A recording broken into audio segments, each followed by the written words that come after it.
Keep a seat where the light won't reach.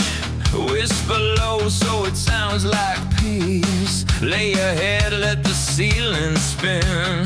You don't have to begin again. I've been here where the air goes thin. Saw what happens when you try to win. Better stay where the walls don't move. Nothing left that you have to prove. I pull you close till you forget what you wanted most. It's just the way of the world. Down in the dirt where the flowers bloom. It's just the way of the world. You'll feel the power of an empty room. It's just the way of the world. Just wait a moment and we'll start again. You are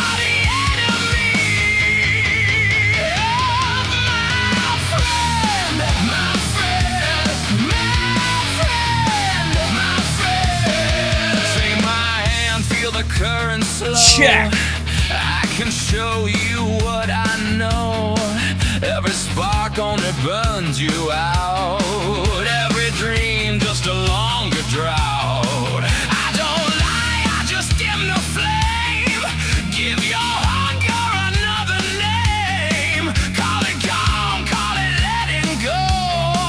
Call it all that you'll never know. If you don't raise, you don't fall apart. That's the safest way to break a heart.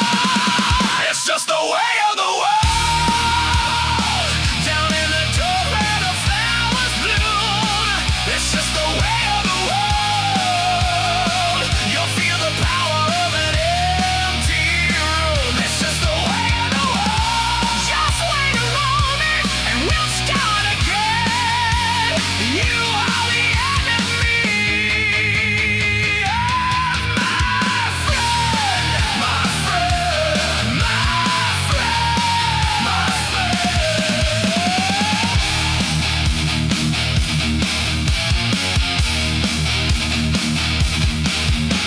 Stay down, stay near. I need you right here. Stay down, stay small. I'm nothing.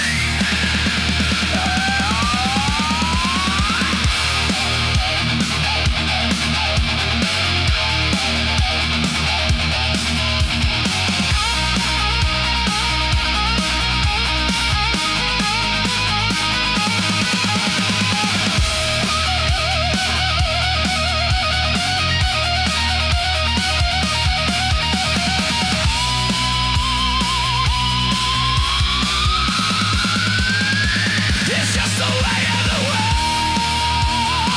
That's what I say when you start to move. It's just the way of the world. I need you with something to lose. It's just the way of the world. Don't take a step that I can't defend. You are the enemy of my friend, my friend, my friend, my friend. If you rise in a disappear, if you try, got nothing here. So I call it the way of the world. Just to keep you where I can see. All right. I'm finally gonna get to it. I'm coming. I'm going live. I'm here. Welcome to the show, everybody. Good morning, good day, good afternoon. Let me know in the chat room. I feel so manipulative when I do this because I know other people do it just because they want the attention. But let me know what time of the day you're watching from. There you go. Yeah, like like that, because it helps. It does help.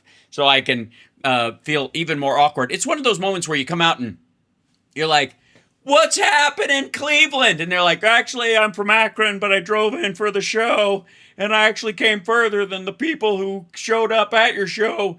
So I feel like I should get more credit as like, you should say hello, Akron, because it should be expected that the Cleveland people would be here. I'm not saying that people from Akron are a little pushy. I'm just saying it's a natural reaction that people have.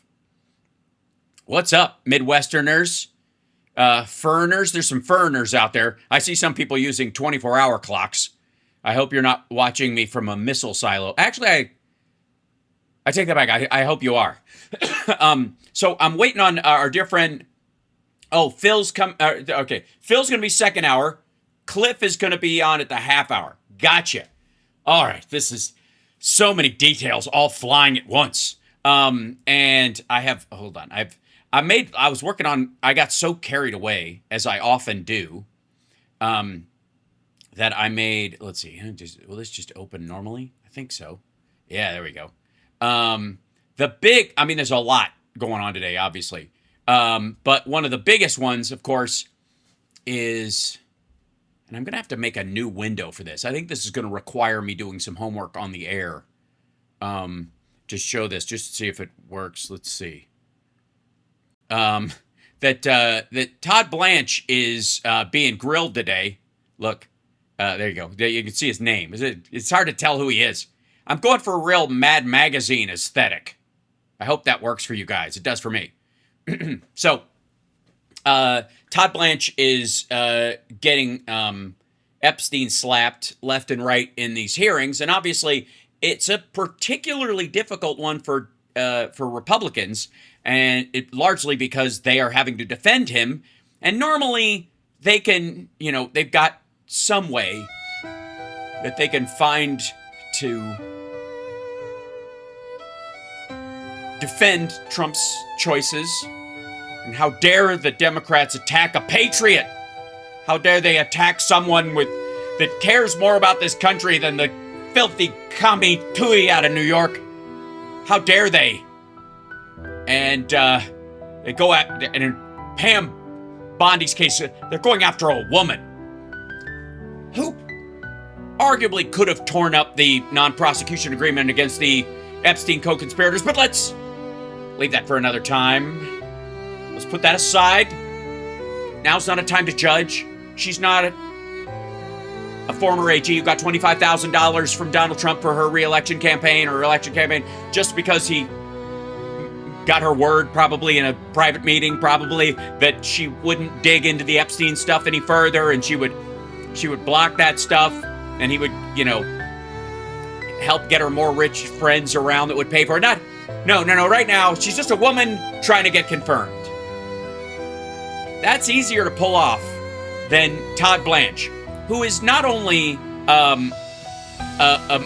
man, I use that in the loosest possible terms, obviously, but he's kind of a dick. Like, Trump likes him because he'll protect him, and he's paid to protect him, and because of attorney-client privilege from his private practice and the fact that he was White House counsel too, Trump just figures this asshole can't say anything.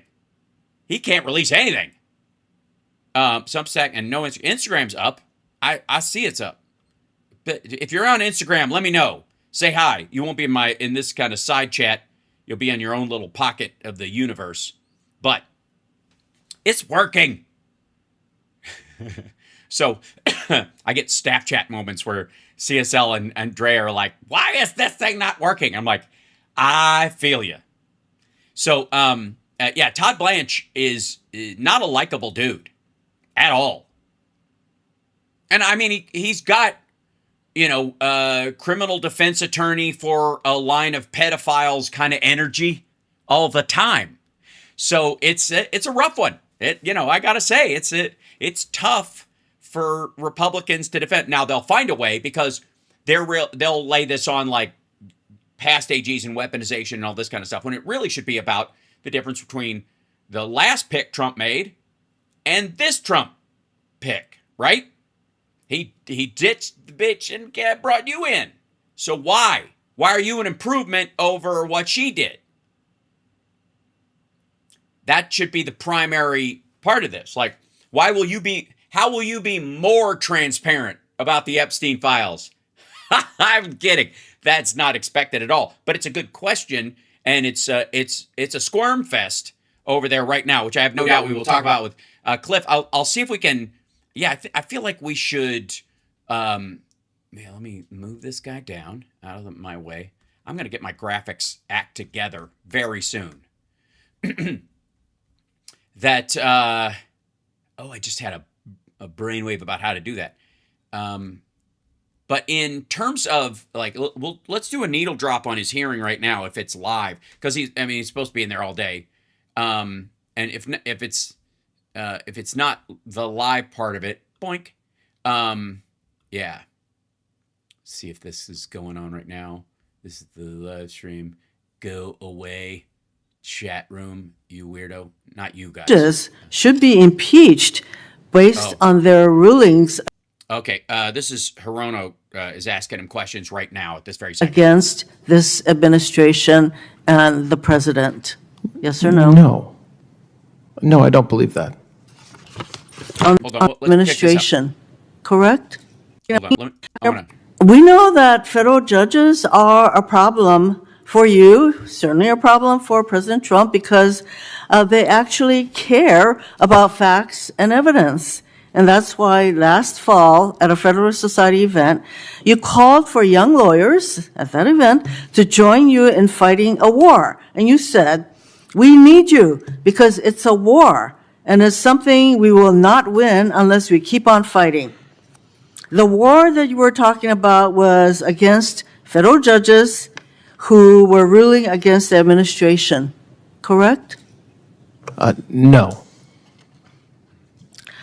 Well, then do you believe that judges should be impeached based on their rulings against this administration and the president? Yes or no? No. No, I don't believe that.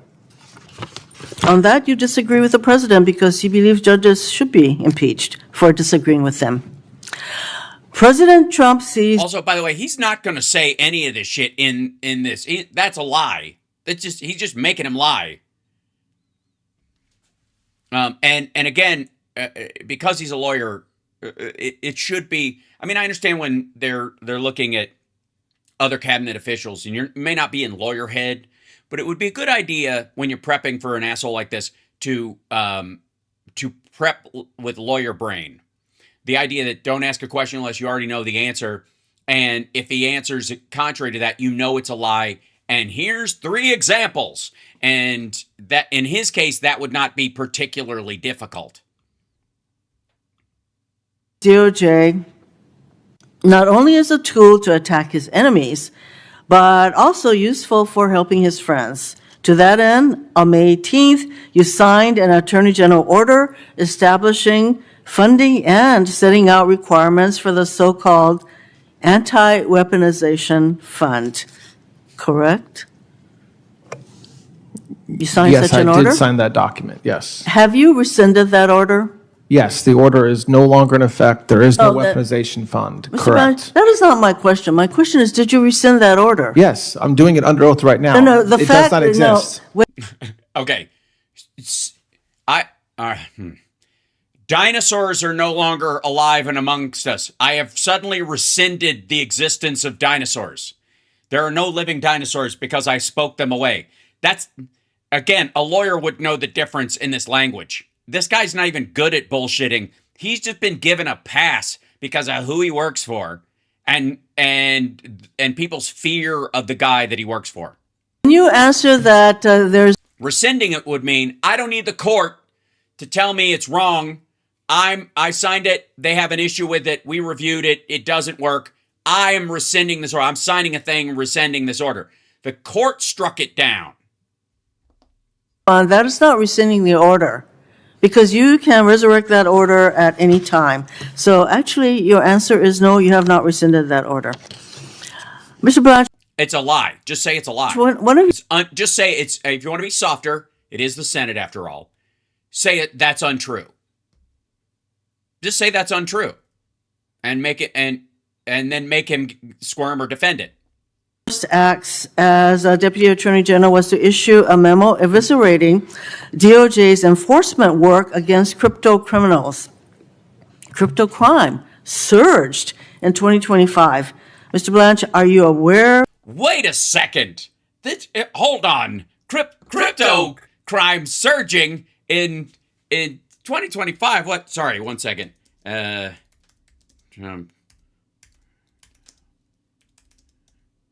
We had a story about that just recently. I think the biggest crime is the sort of base level dipshittery that Trump and his fam put in charge of that stuff. I'll give you an example. This is particularly fun. You want to see the Trump family's financial acumen in action, ladies and gentlemen? Are you going? Could fast racehorses create fast racehorses, and people with shit experience betting on extreme things breed people who are just as bad? Well, I'll show you. This is Eric Trump. Eric Trump said, "Just hold on," while Bitcoin erased $600 million from his fortune. Now, why would he tell investors and other people to just hold on? One is to staunch the bleeding so that he could get out at a higher price, because everybody else was leaving the party. He's like, guys, wait, the strippers haven't even arrived, right? That's essentially his argument. And hold on. I made it like, I have to make these graphics a little, so I have to, I need a little file that inserts them. This will shape it up a little better. This will give you a better example of what we're dealing with here. There you go. Eric, sorry, Eric lost $600 million of presumably his dad's friend's money in crypto over the last year, and it ain't coming back. Like, there is no rebound for crypto. It's horseshit. This crypto is the .com bubble of the internet. The internet hummed right along through the .com bubble. That everybody associates a lot of times in the same way that they think there's going to be an AI bubble versus the big frontier model companies collapsing or something like that. It's not the same thing. If you create an infrastructure of something, there's always going to be people who are like, oh shit, on top of this infrastructure, we can build as a foundation of that, we can build something amazing, and we're going to make so much money because people don't even know. And that's what .com was. So it's where people were buying pets.com and other stuff like that with the idea that they could squat on URLs and sell them for a lot of money later. So that was the .com bubble. It didn't affect the internet at all. The internet is an integral part of our everyday life. I'm on it right now, and it feels good. And it's everywhere else. It's used for every payment you make digitally. It's for all kinds of stuff. Like people keep track of inventory across their stores, across state lines, and all. Like, it's thorough. It is absolutely the interstitium, the new organ they found in the human body that's just below the skin that holds a bunch of the water that keeps you alive, and that they never knew was there because as soon as you die, all the water disappears, so they didn't notice it was there. But it was always there, and without it, you croak. It's the interstitium it's the circulatory system, technically, of our modern economy and our interactions, right? The .com bubble didn't kill that, but there were a ton of dipshits who thought that's where they were going to make the most money, which was make nothing, build nothing, create nothing of value, but create just be a tick on the internet. Just suck blood out of it because you know where that blood is going to flow eventually, is the idea. We build a house on top of other people's business without ever doing anything of value in the process. That's what the .com issue was. The same thing is true of crypto and blockchain. Blockchain is incredibly useful. It is a 3-point verification system using encrypted different encryption on different computers that have to agree for something that is owned by someone to be passed to somebody else. So it makes, like people's the home titles theft and all that kind of stuff is effectively, like Home Title Lock and all those guys. What they do is they put your deed on the blockchain. And for somebody to steal your home, they have to get 3 agreements that this was happening instead of just somebody signing a document and walking into your bank and walking out with, the legal ability to change the locks on your house, right? So blockchain itself is the substructure. It's the interstitium. It's the circulatory system of, that crypto is built on top of. And crypto has the only area it's used, and I will hammer this until people recognize it. The only area it's used as an actual currency instead of just a way to hide stock money or play like the greater fool theory and day trade on dipshittery. Like, hey, it's going up, I'll buy some. It's going down, get out. Like, that's where they make the money. Nothing actually happens.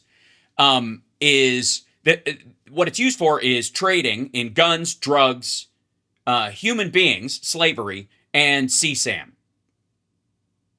Child sexual assault material. That's what anybody who actually buys or sells anything in crypto, that's what they're doing with it. That's what it's for. Maybe, and the occasional, although it's, I'm sure more of a niche market, murder for hire. That's the other thing, I guess, that you could pay crypto for. I'm sure it's got, sidelines around other stuff, but by and large, that's what it's for. It's for gun runners and drug runners and other people to hide their transactions. And so if you're trying to build your empire on top of that, you're going to run into problems because there is a group of people, generally the general public, but also law enforcement, that is looking to quell all of those areas as best they can. And one of the ways that they're doing it is finding a way to make sure that they can, retrieve back crypto that's taken through illicit, sources, taken from illicit sources and used for illicit, gains. And so they're in taking that money back, they're going to have to find a way to get around the encryption, right? And there was a thought for a while when Bitcoin was really flying that they couldn't, that it was FBI proof. And it wasn't. We found it was a lot easier to crack people's wallets. Thank you, CSL. It was a lot easier for the FBI and other, Interpol and stuff to crack people's wallets and get in there and get their money than they thought. And it started to drag. It started to go down. And then something really terrible happened. Not only could you not hide your money there and only you had the magic key in your head, a couple of people had died and had memorized their little, 12-word code to get their crypto out, and nobody else had it. They hadn't written it down anywhere. And so the once you could break that code and get into it everywhere, something else horrible on top of all that happened. And that was the Trumps got involved. Last August, a year ago, August, Don and Eric went all in on this idea like, my dad, my father, my dad is the crypto king. He's going to be the crypto president. And so they dove into this shit. And without actually looking at the fact that it has no intrinsic value. It just doesn't. Which, by the way, neither does, Trump Media and Technology Group. If you don't believe me, check the stock. It was $90. It's now $8.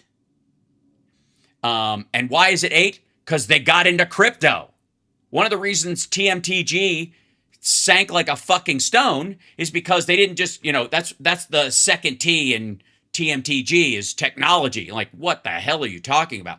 Well, the technology they're talking about is crypto, which is not a technology. It's an affect of a technology. It's blockchain is the actual technology. That's the technology, which they seem to know nothing about. It's just a cash grab. Now, let's be clear. As much as I am mocking Eric Trump's losses, they pale in comparison to the losses of people that bought Trump coin. his little Trump, it looks like S Trump, Strump, and that's because they put a dollar sign before the thing, and that's the meme coin. Those folks, while Trump made allegedly $1.6 billion in crypto earnings, that was on the backs of all the people who lost. And I didn't buy any Trump crypto, and you didn't buy any. There might be some maggots in the chat that bought some. How's it doing? How'd it go? Did it rocket to the moon? Did it doge its way to outer space? No. It ate shit and pretended to enjoy the sandwich. And there is no out. Well, okay. There's one thing that will keep it marginally afloat for a time. But that, if you want to hedge your bet, if you're looking to short TMTG for whatever fucking is left of it in late 2028, it's going to be the defense stocks that this dude is working with, because all of those contracts are going to be canceled by the next president, even if that president is a Republican. You know why? Because they're not actually creating anything of worth, and they're going to get some of our soldiers killed. That's why. And Republicans know this. They're just looking the other way because they got bigger fish to fry. We're back in Iran, and like we ever fucking left. And so Eric is a dipshit and doesn't know what he's doing, and I'm all for it because, again, the only money he is burning through is his dad's friends who are the investors and maggots and incels who bought this bullshit hook, line, and sinker. So let's give it up for Eric, I guess. Whoops, hold on. Oh, I popped. Why did I pop over to Twitch? That was funny. I don't want to do that. I want to do. Oops. All right, hold on. There you go. Back to here. I want to get. This is for Eric. We got to at least. There you go. Good job, Eric. That's what you got. Okay. So, $600 million in losses. Also, could somebody, any maggot in the chat room, any maggot that watches this clip later, any maggot that, slides by the show on their way to try and suck up to, I don't know, some Trump adjacent dipshit, go look at the price versus earnings on Trump Media and Technology Group.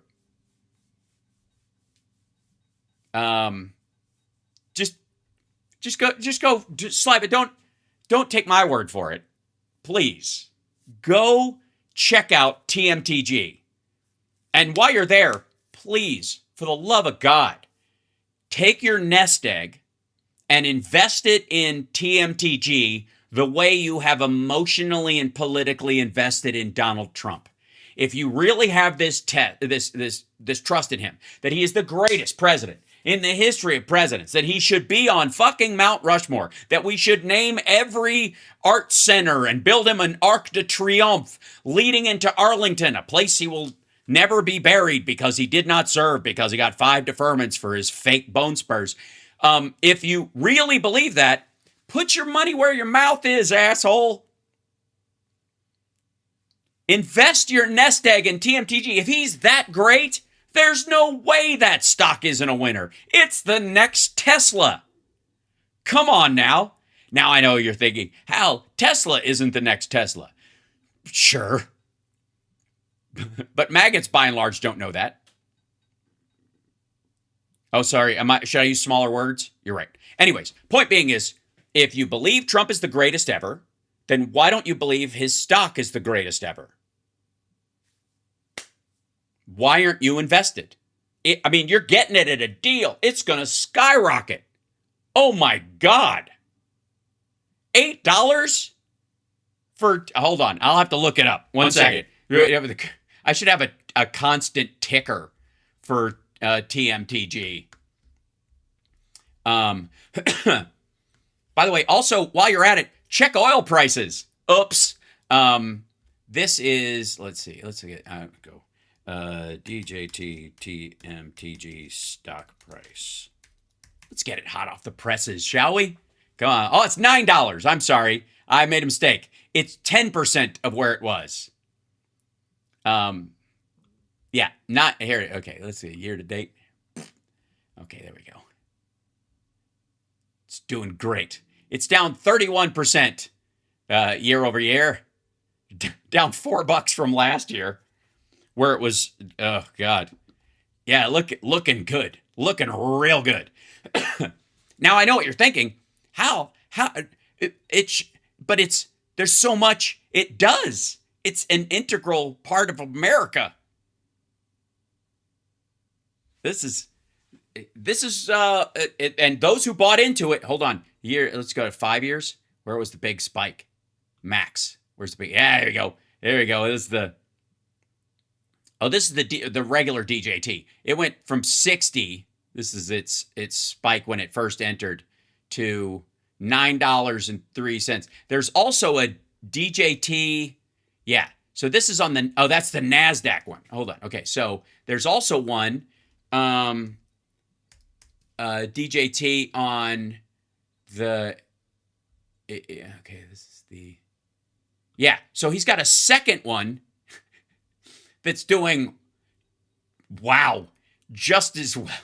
This one only got as high as was the height $27, and it's at $3.48. I mean, come on, maggots, you got what I need. You've got enough money sitting around. You could, that's about the price of that's $1 more than the price of gas at a Patriot gas station. For 1 penny more, you could fill up your tank with a future investment in your favorite president, him.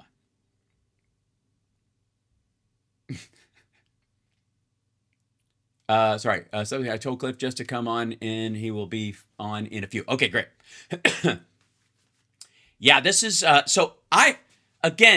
is where, they do the poly market stuff and you have Enton going, oh my gosh, golly, there's these blah, right? Oh, here we go. There's our dear friend Cliff is waiting in the wings. You know how the Enton does all this magash and magali about the... Hold on, I need to put him in here. Where's my guest? There it is. Okay, I put it in here. And I got to change this little name here. And dink, dink, get in here. Oh, we'll do it. All right. I'm just going to have to close that for a second and then change the name in a different way. All right. And I'll bring in our guest and put him in guest one. That should be, there he goes. He's in the box. And then I'll bring him in, ladies and gentlemen, if I may. Joining us right now, the amazing, talented, and wonderful Cliff Schecter. Let's see. Publish. That's what it does. There he is. Now you're making me blush, man. You're making me blush. I'm sorry, I'm a few minutes late. That's okay. There's so much going on. I will never run out of shit to ramble about. But I got caught up in this whole thing about Eric Trump, losing $600 million on crypto, and Bitcoin, interestingly enough, taking a giant, raging shit right after he got in the business.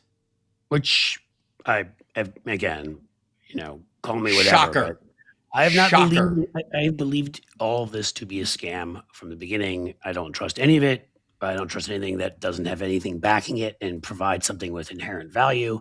Somebody just it all just so suddenly cynical. people decide Bitcoin is worth -2 cents, and that's I've never And understood.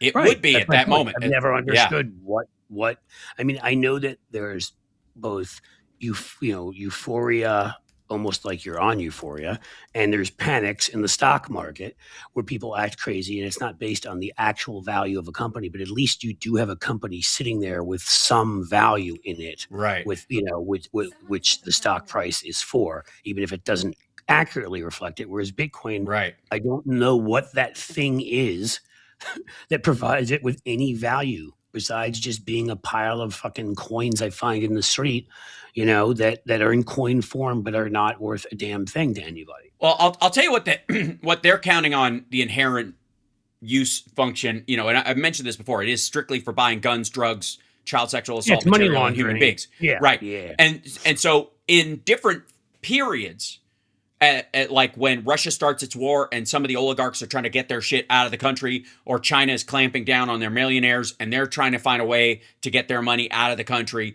It has these spikes, and you can track them to moments like that. You can see Bitcoin start to go up because of its functional use, that people are actually starting to move around large chunks of money. But the purpose of them doing this is to get out as fast as they can in Swiss francs, especially US dollars, or some rando currency that they have a deal with the leader of that country to shave off 10% like a fucking diamond fence.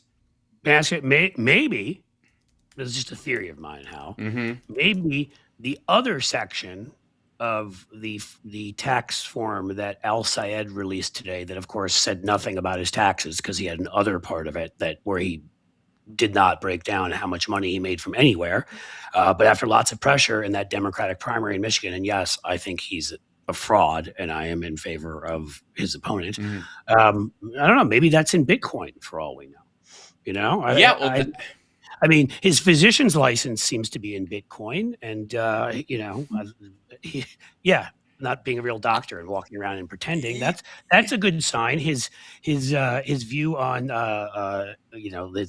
he's accepted 200 grand from his father, who's put money into charity tied to Hamas. So maybe maybe that's Bitcoin. I don't know. I'd love to ask the guy if he would answer any questions, but he never does. So yeah, I think they're hoping to run out the clock, because they're, the problem is you have a lot of, I think, carpetbaggers always do well, whether they are, outside party indie people who are just trying to take advantage. Of year too. That's what I'm saying, is that when there's a tailwind on a party, people will jump on, and arguably post Obama, with two terms of a Democrat, the tailwind was towards the Republican anyways, because people do this kind of like disgruntled, we've never heard here comes the new boss, same as the old boss, and so they were just like, oh, let's try on another hat. The indie voter in the middle might lean one party or the other just for the sake of it. That's what the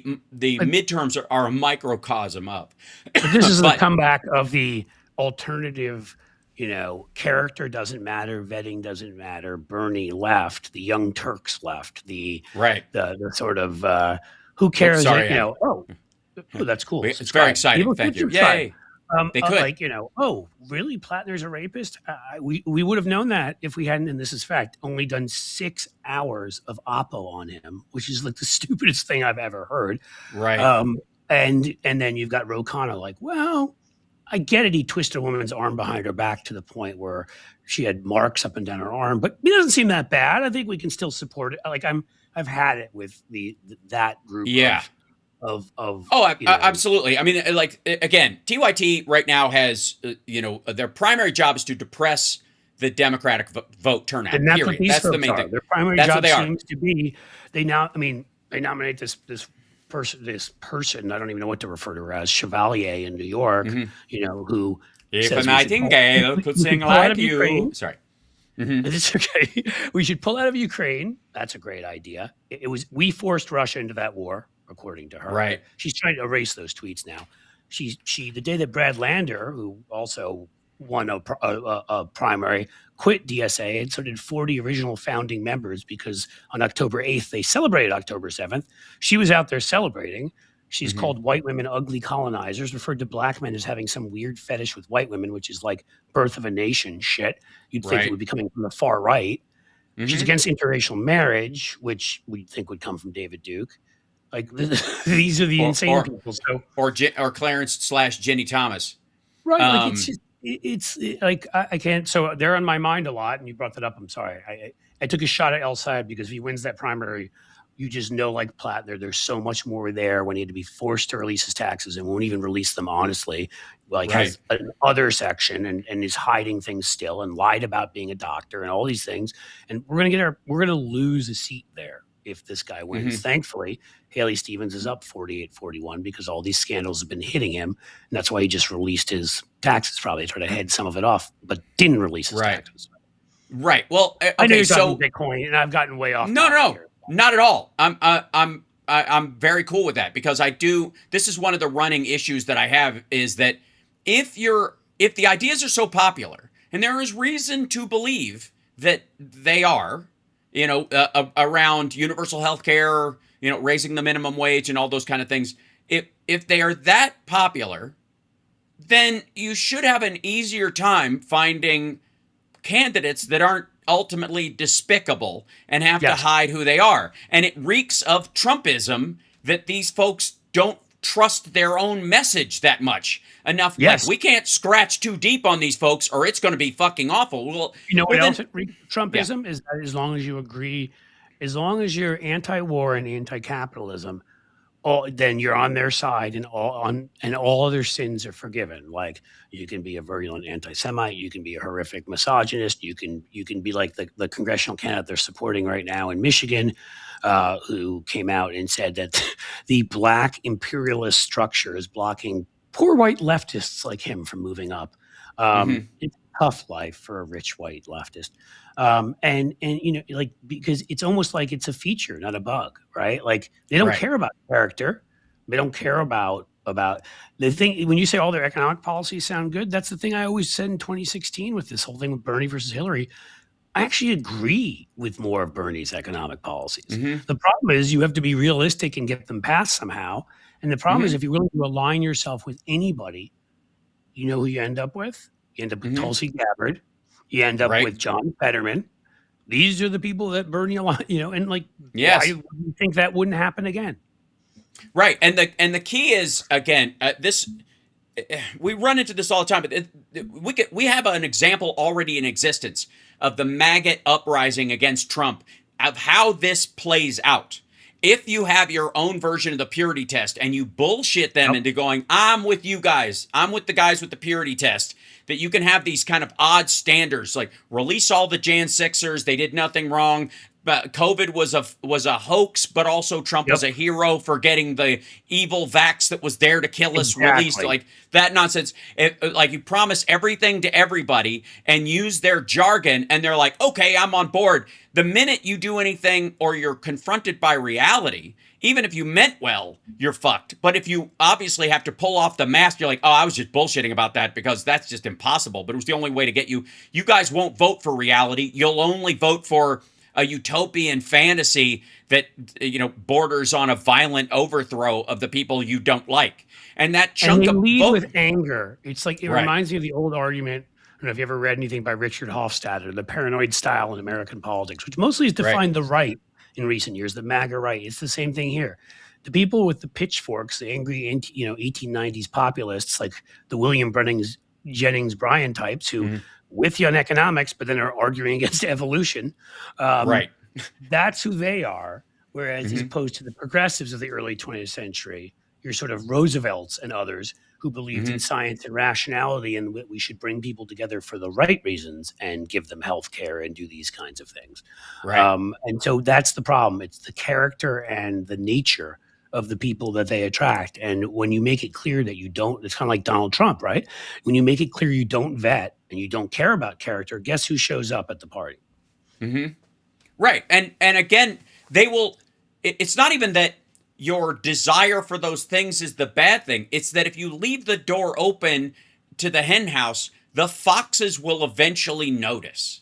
And this has been, this is a crucial aspect that it seems to blindside certainly the extremes of both sides, because they're under the impression that they will kill those people eventually, like all the guillotine Mangione talk, or the maggots going, there's a two-way solution. It's the same thing. Like, they may get in, but eventually we'll kill them. Well, you didn't. Donald Trump is the president of the United States. He's breaking all of his promises right to your face and enriching his entire family in the process. I mean, he's bankrupted your farm. He's like, he doesn't give a shit about you. He's riding on that, and I don't think, again, it's much worse on the MAGA right. I'm not going to compare the size and number on the DSA left, and they're not even in the Democratic Party. But I do feel like if we're going to not allow, and I always said I wouldn't allow to happen to our party, what we watched them do, these people need to be stopped now before then character is just no longer an issue at all. And they're, you've got them making arguments. Well, yeah, Plattner may have raped somebody, but he's great on childcare.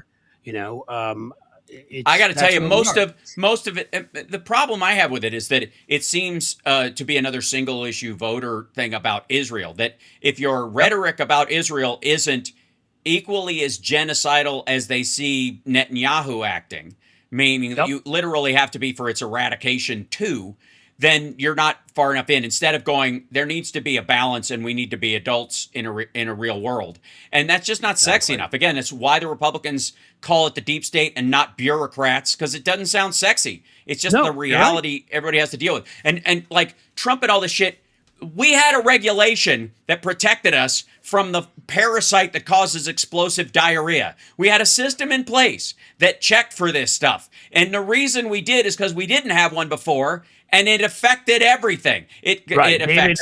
Schuster just wrote, not to self-promote, but David Schuster at Blue Amp, blueamp.co, our Substack, just wrote a really good piece on this because he's been kind of on this beat. He wrote something about the exact same, not the exact same thing, but very similar thing. I think it was about a month ago on the hookworm situation, where it was like we had regulations in place, but RFK Jr., other people are smarter than the rest of us. And they're like, nah, we don't need to stop that. And so it came cross-border from Mexico, and cattle started getting infected. And these cattle ranchers are losing all their cattle to this and going bankrupt.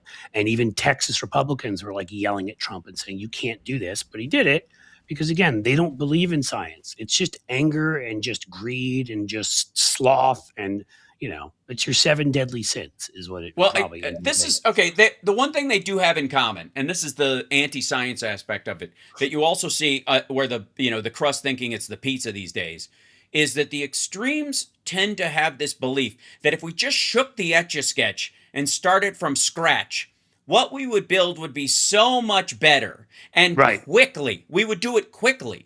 If we just, it's the ad absurdum version of vote the bums out. Like if we just cleared house there and just voted everybody else out, we just held elections. What works quickly? No, actually, let me let you finish. I apologize. Well, I was the idea is that they somehow have this fantasy that the voters themselves would choose people that were drastically different from the people that are in there in a better way, which is not at all the case, especially if you did it quickly, especially when you're worried about, especially if you're worried about money in politics, because let's just say we had a special election for everybody in office, which is this kind of vote the bums out idea. You hear this in the crust all the time, that we should just start from scratch. If you did that, who would have the most ability to get elected and have the backing to get all their ads on television and get their flyers and yard signs? Hobbesian universe of where the worst who have the most money would end up winning. Poor candidates would be right out. Any middle class candidate would be right out. The only people that would get in there would be rich candidates like everybody in the Senate, or candidates that are backed by rich people. That's what would happen. And this bizarre idea, you see this on the maggot side all the time. It's this machismo, alpha male horseshit that they always align themselves as, like monster truck so idiocy. Nanospheric and so sexy. Right. That they were like, it would be better if we went back to the Old West. When people died of dysentery. I mean, we're basically there. That's what they're shooting for. Those are great times. And you're right. They're trying to take us back to there with what they're doing with public health and everything else. But I mean, you just we're all on the Oregon Trail now. In a movie? Right. At what point do they stop living in a movie? Like I enjoyed 1883 too. It was a good watch. It's not the life I want to live. No. And so it's just, the stupidity is mind boggling, but you're exactly right. Because they just look at things that look cool in movies and assume that's the way it really goes. You also can't, the anti-establishment concept is this idea. It's really just the soft way of saying you believe in a cabal. That you believe that everything is run by 8 people in a smoke-filled room, instead of there is no fucking way that Al Gore would have taken us into Iraq. There is no fucking way that Biden wanted to stay in Afghanistan, but the Pentaverate made him get out. But Trump, there's no way Trump would have gotten out in his second term. He's still bitching about us not having Bagram. there is no smoke-filled room. The voters have more power than they recognize, but there's a powerful voice out there, if anything, and it's not a single group. It's a mixture of people, including the alt media crowd who make most of their money when they're in the opposition position. Yes, you know, the ones who again, where it's all about money. So as long as they don't want to succeed, they want to have the villain that they can seem like an underdog against. There's a lot of money in that, and Fox News struggles with that when Trump is in. You can see it. No, you're entirely right, and then there's also who cares and who doesn't about what's actually going on. And the Paul Weyrich crowd and the Republicans especially want to diminish the vote. Specific, right. They want people to think. Loud. He's been dead for a while, but they took their marching orders from him and others, and those of us who live in states like the one I live in, like Ohio, know that any time you go and vote on election day, you should just assume that even if they don't pull the kind of stuff that Trump is now trying to pull, and we're having to organize to stop him, if they just do the old Secretary of State finds ways to disenfranchise black voters trick, which they do here in Texas and Florida, whatever, they'll chop 1%, maybe 2% off of your total. It's like it just they suppress the vote by that much in these states every time. You should just expect it, and that makes close races really dangerous. So and that's why that's the other thing is like the idea that anybody has the fucking gall to say on either side of this argument that you can hold your Republican or your Democrats' feet to the fire, or even the independent their feet to the fire to keep their promises in a 51-49 district. Right. Especially if the person saying that didn't fucking vote. Like, honestly, if anybody, a lot of people, if you sat out or line item left out the president or your senator or your House member because some asshole on the internet told you, no choice is better than making an adult choice, then you literally are responsible for this shit. You are. Like, I don't want to, just whip out the Andy Shepard speech from the end of The American President here, but like he gives the whole. I thought that. I mean, it is Aaron Sorkin. He can write, that man. And it really was just all about the privilege of living in a democracy. Which only 3% of people in human history have lived anywhere where they've had any ability, not even full ability necessarily, but any ability to vote for anyone. You are lucky if you live in that situation, and if you choose to abuse it by not voting, then you don't. As far as I'm concerned, if you don't vote, you don't deserve to live in a democracy. You should go live in a place where there's no voting, because apparently you don't take your adult responsibility seriously enough. That's my thinking on it. Yeah, and the idea that that gardening requires the just sort of whimsical bulldozing of your crop every couple of weeks because you don't like the way the wind is blowing or what there's some browning on the leaves. In reality, I mean, honestly, the idea that you can't control a seat outside of your district, so that's going to affect how you vote for the Democrat in your area, which is a big part of this. Yep. So much so that Cenk helped a Republican take a Democrat seat in north of Los Angeles by running effectively against the woman running, the Democrat running. He only won and like handing 1% because he's pathetic, but his whole narrative was constantly attacking her. And that harmed her. That handed that vote in a narrow margin to the Republicans for the foreseeable future. And this is what they do. And you're just like, and these purity cycles get and like anybody who knows anything about history, purity cycles. This is what they lead to: is 1 week you're Robespierre saying the other person isn't pure enough, off with their head. Guess what? The next week it's you, and Robespierre isn't pure enough, and it's off with his head, and it keeps going. We've seen it with MAGA, like as they fight with each other. They're a great example, right?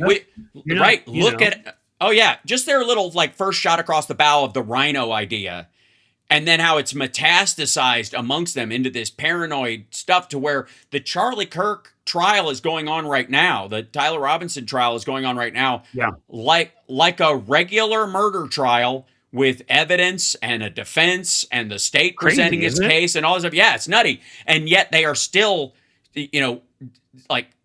doing this death by 1,000 cuts amongst themselves infighting because of this kind of purity test mentality, with also just kind of the general disdain for how actual progress is made. I mean, TYT is one of the reasons why the phrase, progressives hate progress, it was birthed. That came from them.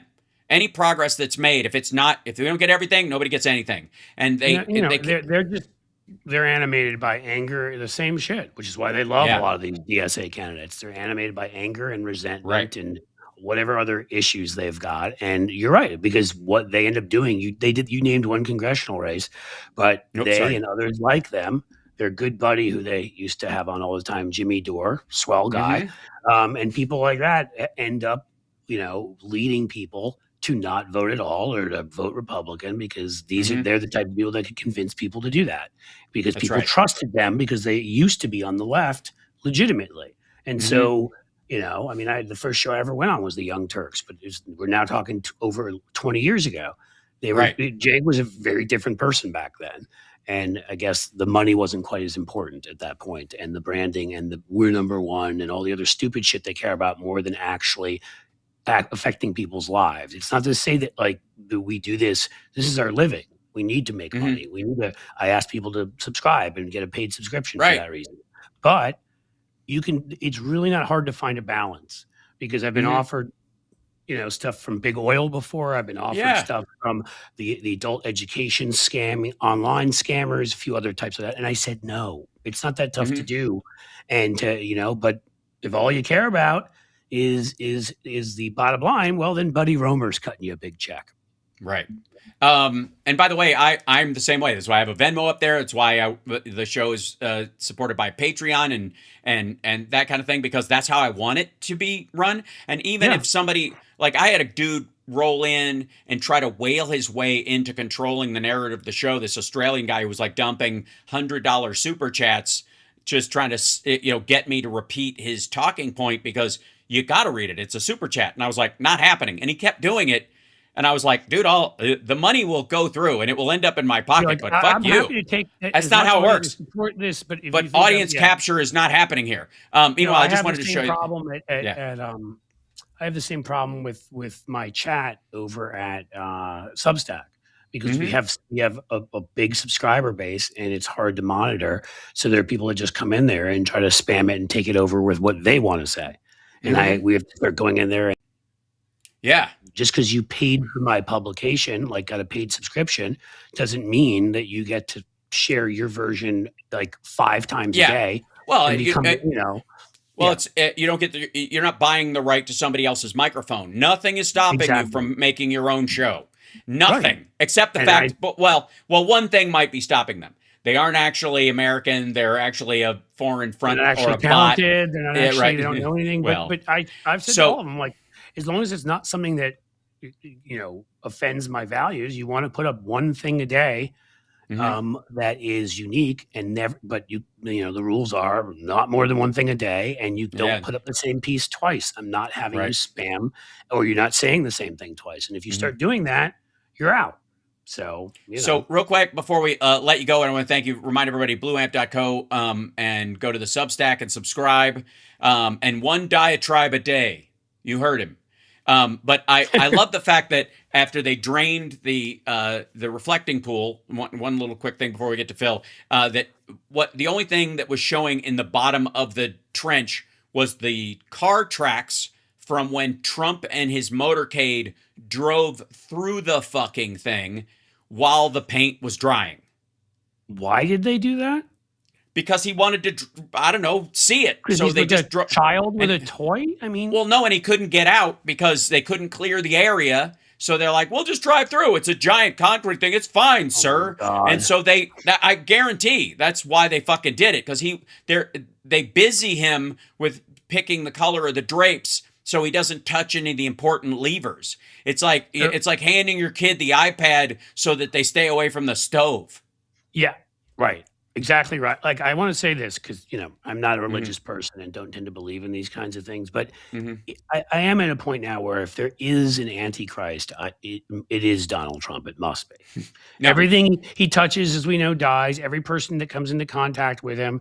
Look at how Lindsey Graham ended up dying. And I mean, I'm not saying he died because of Trump. But what I'm saying is he had this record for however sleazy he was when he was John McCain's sidekick, where he had supported immigration reform and Yeah, all yeah. these other things, and he tossed all that overboard, probably thinking, someday Trump will be gone, I can go back to being me, and he never got that chance. So that's his legacy now. Trump destroyed and made that his legacy, just the way he destroyed a human in that case, and in the case of the reflecting pool. Everything the dude touches ends up fucking blowing up. Like he's just Well, again, he can't do anything part of well. that was to and we got to like Phil's waiting in the wings and I want to bring him in. I'm sorry. But that's okay. One of the reasons why the Susan Sarandons of the world were kind of advocating in 2016 voting for Trump was that very reason, that he'll destroy it, and from the ashes we will create some sort of utopian new thing. Like the idea is that England only has the, universal health care because of World War II. So maybe we need to just Gaza Strip all of the American cities so that we can start from scratch. And it's like, here's a good idea. If you really believe that stupid as to Gaza needs the help, go get a shovel and help them build that thing. And then if it works, I can't imagine everybody else not wanting to duplicate it. Or wasn't she get her elite self up into, the hollers of Eastern Kentucky where people don't always have running water, and maybe help them out too? People she destroyed with that's, by helping ease the consciences of those who decided to not vote in that election. Like, oh, yes, it's very easy if you're a multi-gazillionaire.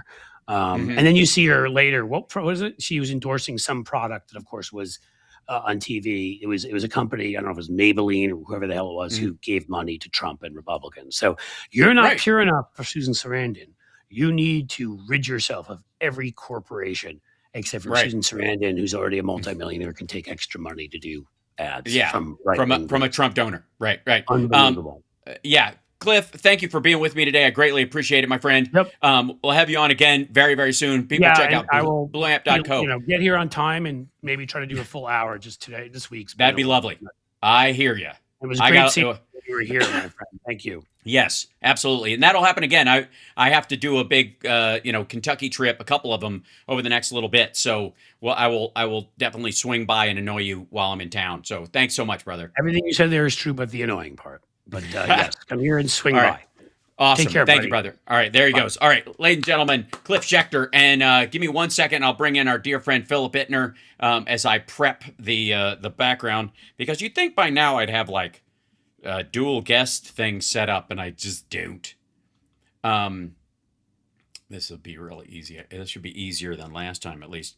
And Phil is coming in live from Ukraine. Who, curiously enough, the Lindsey Graham debacle around leading up to his death or what have you is curious benefit to some of the anti-Ukraine folks, and yet at the same time, some people are stepping up to help them out. So in lieu of that, so we'll get to that in just 1 second. Let me fix the titles, and then we'll bring them in. And let's see.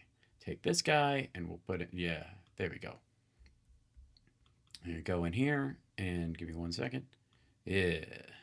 Okay, and ladies and gentlemen, if I may, bring in on our dear friend Philip Ittner, live from Kyiv in Ukraine. How are you, my friend? Yeah, all right. Yourself? I'm all right. Lots of moving parts around here, obviously. And there's plenty of news to cover just on the Ukrainian side. And how is the whole death of Lindsey Graham thing? Was that a bit of news since he had just come back from there? He was an advocate for more support, and he was one of the biggest Russia hawks. So that's why there was a lot of talk about maybe they offed him over here. Yeah, not a lot of traction on that kind of conspiracy theory. I mean, not to say that there aren't Russian operatives in Ukraine who could have slipped him something. They do like their poison. But I think had they done it, had it actually been the Russians, which I don't think it was actually at all, they'd let us know. They'd let us know. The Russians would not be silent about it. They would make overtures that they'd done it on purpose, because he of all things that he was, and I was no fan, Right. but he was a supporter of Ukraine, and you know, uh, back in the days when he was McCain's, kind of pilot fish. Uh, McCain was the supporter of Ukraine. It Mm-hmm. was John McCain. It was John McCain who was the supporter of Ukraine. I think Lindsay kind of just tagged along and then just kept going. And he was welcome here anytime he wanted to be here, and he would come and try and raise the profile of things and all the rest of it, which was welcome. Um, but nobody here is really preoccupied with his passing. Right. There's a lot of other stuff that's happening here. The lack of the drone of the Patriots, Mm-hmm. leaving us without a defense against ballistic missiles has been a real big deal. Um, Mm-hmm. we had today was National Statehood Day, and we had a lot of VIP guests in town, Mm-hmm. and nevertheless, we've had several air raid sirens today, which Right. is very rare during the day. So we'll see if there's any activity at night. I think it does depend on how many of these VIPs are overnighting, and then we'll take an early morning train back to the west. Um, the Russians certainly don't want to kill any of these VIPs. I mean, we got Mm-hmm. like Ursula von der Leyen is here, and the head of the I think it's the Prime Minister of Serbia is here. Right. They don't want to. The Russians don't want to kill a VIP. So we'll see. Not while they're there, anyways. Yeah, well, yeah. And we've had warnings from the government, from Zelensky's administration, that it does seem like they're building up for another massive attack, which is kind of their modus operandi. They'll stockpile weapons for a period of time, Mm-hmm. and then they'll have a massive attack, and then they'll go back to rebuilding a stockpile, and we'll have another massive attack. So I don't think tonight will be the night that they unleash whatever it is that they've been building up, but I certainly think maybe Friday or Saturday. I think that's a Okay. distinct possibility. Mm-hmm. The one of the big side pieces of news that kind of where our worlds overlap is the there was to offset the gas revenue that they were losing from separating from Europe. The Russians were looking for this big pipeline to go into China. This whatever Spirit of Siberia 2 or whatever the fuck it was, that was supposed to be this big gas pipeline, and China would be their big new customer. And they'd gone over it several times, and this was gonna, they were almost spending the money already on military stuff. And China basically said no thank you officially this week. That in the meeting when Putin went there last time and he met with Xi, he was asked not to bring up the pipeline with Xi again by the people, like by Xi's people. Like, don't bring it up. It's not going to happen. So don't even, he'll get mad if you do, kind of level. And he didn't. And officially China said they're not going any further with it. That is in the middle of the incredible economic shock that is happening to Russia right now. On top of everything, on top of the Ukrainians hitting the refineries and all that kind of stuff, which is already putting a major dent in their one source of main revenue, and that's of course oil and oil products. And now they've lost this avenue of future wealth that they were counting on, and Gazprom's stock is now the lowest it's been in. It's fallen 11% since the beginning of this month, and it's lost almost 80% of its market cap. Since right before the war, and that's its function money. That's Gazprom again. That's the one that Carter Page worked for and went over and gave little speeches about shit he never knew about because he was basically a courier. Is what I think everybody takes away from that. Opinion is that he wasn't actually there to do a job. He was just he was ferreting paper back and forth initially to probably Russian sympathetic or Republicans sympathetic to Russian, and then the entire Trump team. Yeah, well, Gerhard Schroeder, former Chancellor of Germany, was on their board of directors. Mm-hmm. So they've used Gazprom in the past as a way of compromising people. Whether that was straight up, greed, that they just, they wanted to skim off the top of a very lucrative oil company, or whether or not by being inside Gazprom, you were compromised because you would be traveling to Russia repeatedly and they would get dirt on you and all the rest of it. So, right. They'd film you in the Kremlin adjacent hotels, having your hookers pee on beds and stuff like that. Yeah, I mean, Gazprom is an instrument of the state. So if you work with Gazprom, you are working with the Kremlin. Yeah. So it's so weird to me with the maggot crowd, especially in the States, is that they believe that USAID is an arm of the CIA entirely and does is just this state front.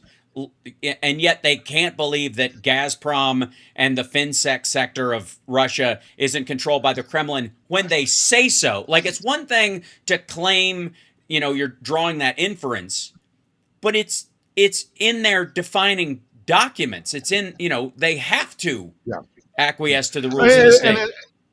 And it's worth mentioning, and I don't want to divert our conversation, but, it's also worth noting that when Gazprom was building Nord Stream 2. That one of the things that they had a public affairs campaign, and not just public affairs, they had meetings with high-level dignitaries from the various Scandinavian, Baltic states that the pipeline would be going through. And one of their selling points was it will be the most monitored pipeline in the world, because of course both the Scandinavians and the Balts were like, hey man, we know how you guys operate, and if this pipe bursts, it's going to destroy, the Baltic Sea and all our fishing industry and our fishing industry, coasts, which is enormous, our coasts, all sorts of things. And the Russians, in the form of Gazprom, did this full course press of it will be the most monitored pipeline in the world, which is why now, after the destruction of Nord Stream 2 and all this kind of conspiracy of, it was Ukrainian divers, and I don't know if it was or not. And frankly, nobody else does. Seymour Hersh coming out with his big thing about how it was the CIA who did it. Right. With members of the Coast Guard. To which my response is, what happened to it being the most monitored pipeline in the world? And why has Gazprom not released any of the data that they have about any of it? They have not released anything substantive about the Nord Stream 2 destruction. Even though, again, as I stress, when they were building the thing, they said, we're going to make sure it's the most monitored thing in the world. Okay. All right. Well, if you're convinced that it was the United States or the Ukrainians or take your pick, show us your proof. There's show footage. Us this monitored. There's cameras and sensors every, 10 meters or something, supposedly on it. Yeah. And the the picture that we all saw that they floated for about a week, was it looking like it was exploded from the inside? Which again, ladies and gentlemen, I would send you to my favorite Pierce Brosnan Bond film, which is The World Is Not Enough, where they put a pig inside there, which is a pipe cleaning piece of gear. It's a robot that goes through and cleans out the pipe, and you just put a bomb on it and send it, and it will go to an exact position because of the very monitoring we're talking about and blow up. And nobody's going to look because the pieces are, all over the place, and it's your water where it happens, basically, or it's international waters and it's super deep, and why would anybody go down there and bother to check? It's dangerous and it's not their problem. So it's so goofy. And again, but people took it kind of, it's become part of the myth. Yeah, the main point is Gazprom is bad news. Gazprom is the Russian state. The Russian state controls Gazprom. Pretty much all of the major industries are controlled ultimately by Vladimir Putin because he lives. It's a mafia state, so you don't. Nobody does. Whether that's telecoms or nobody's doing the math fuels, and showing nobody. Nobody does anything in Russia without the power of the Kremlin behind it somewhere at some point. So look, all of this. It's just Russia is a as I say, it's a mafia state. So you lay down with dogs. You wake up with fleas. Yeah. So one of the biggest areas of fighting, though, let's talk a little bit about what's happening at the sort of stagnant front line that the Russians are, for no lack of trying, but they are making zero progress. The Ukrainians stopped. I hear it. Look, I'll bring it up. Ukrainian forces repelled 200. Whoops! Oh, I have to put you in here. Beg your pardon. The Ukrainians have to put. Have repelled 253 clashes, in spite of the fact that they're throwing everything they possibly can at this, and it's going nowhere. The Russians, there's stagnant warfare, and then there's this, and again, it's a matter of just this meat wave nonsense against the drone warfare of the Ukrainians, and the Ukrainians are doing such a good job using drone technology where they have a lack of people, or in the case of those their sea drones, a lack of a navy, where they took out the Moskva with basically a jet ski with bombs on it that was controlled. That the U.S. government is doing that now. You could see all the chest beating around the excuse me. The chest beating around the submarine repair shop that we hit in Iran using the similar technology, and they're like, "Look what we did." And you're like, "Yeah, the Ukrainians have been doing this because they've had to be able to do this for the last few years." Yeah. Well, and now they're doing things like pulling their air defenses out of the Arctic and off the front lines because the Ukrainians are doing medium range and in-depth. They have their own cruise missile now. They have their own ballistic missile now. They have their own category of drones that are specifically meant to hit their supply lines. So the Russians are having to pull their air defenses away from again the front line or the Arctic. Well, I just heard that they pulled away from the Arctic as well, which does leave them open to an attack from the North Sea, which would be the Brits. If they ever wanted to go kinetic with NATO, which is this big floating threat, they always threat, right? They like to send that balloon up whenever they're upset about anything. Well, if you pulled your air defenses from the North Sea and the Arctic. The Brits have Trident.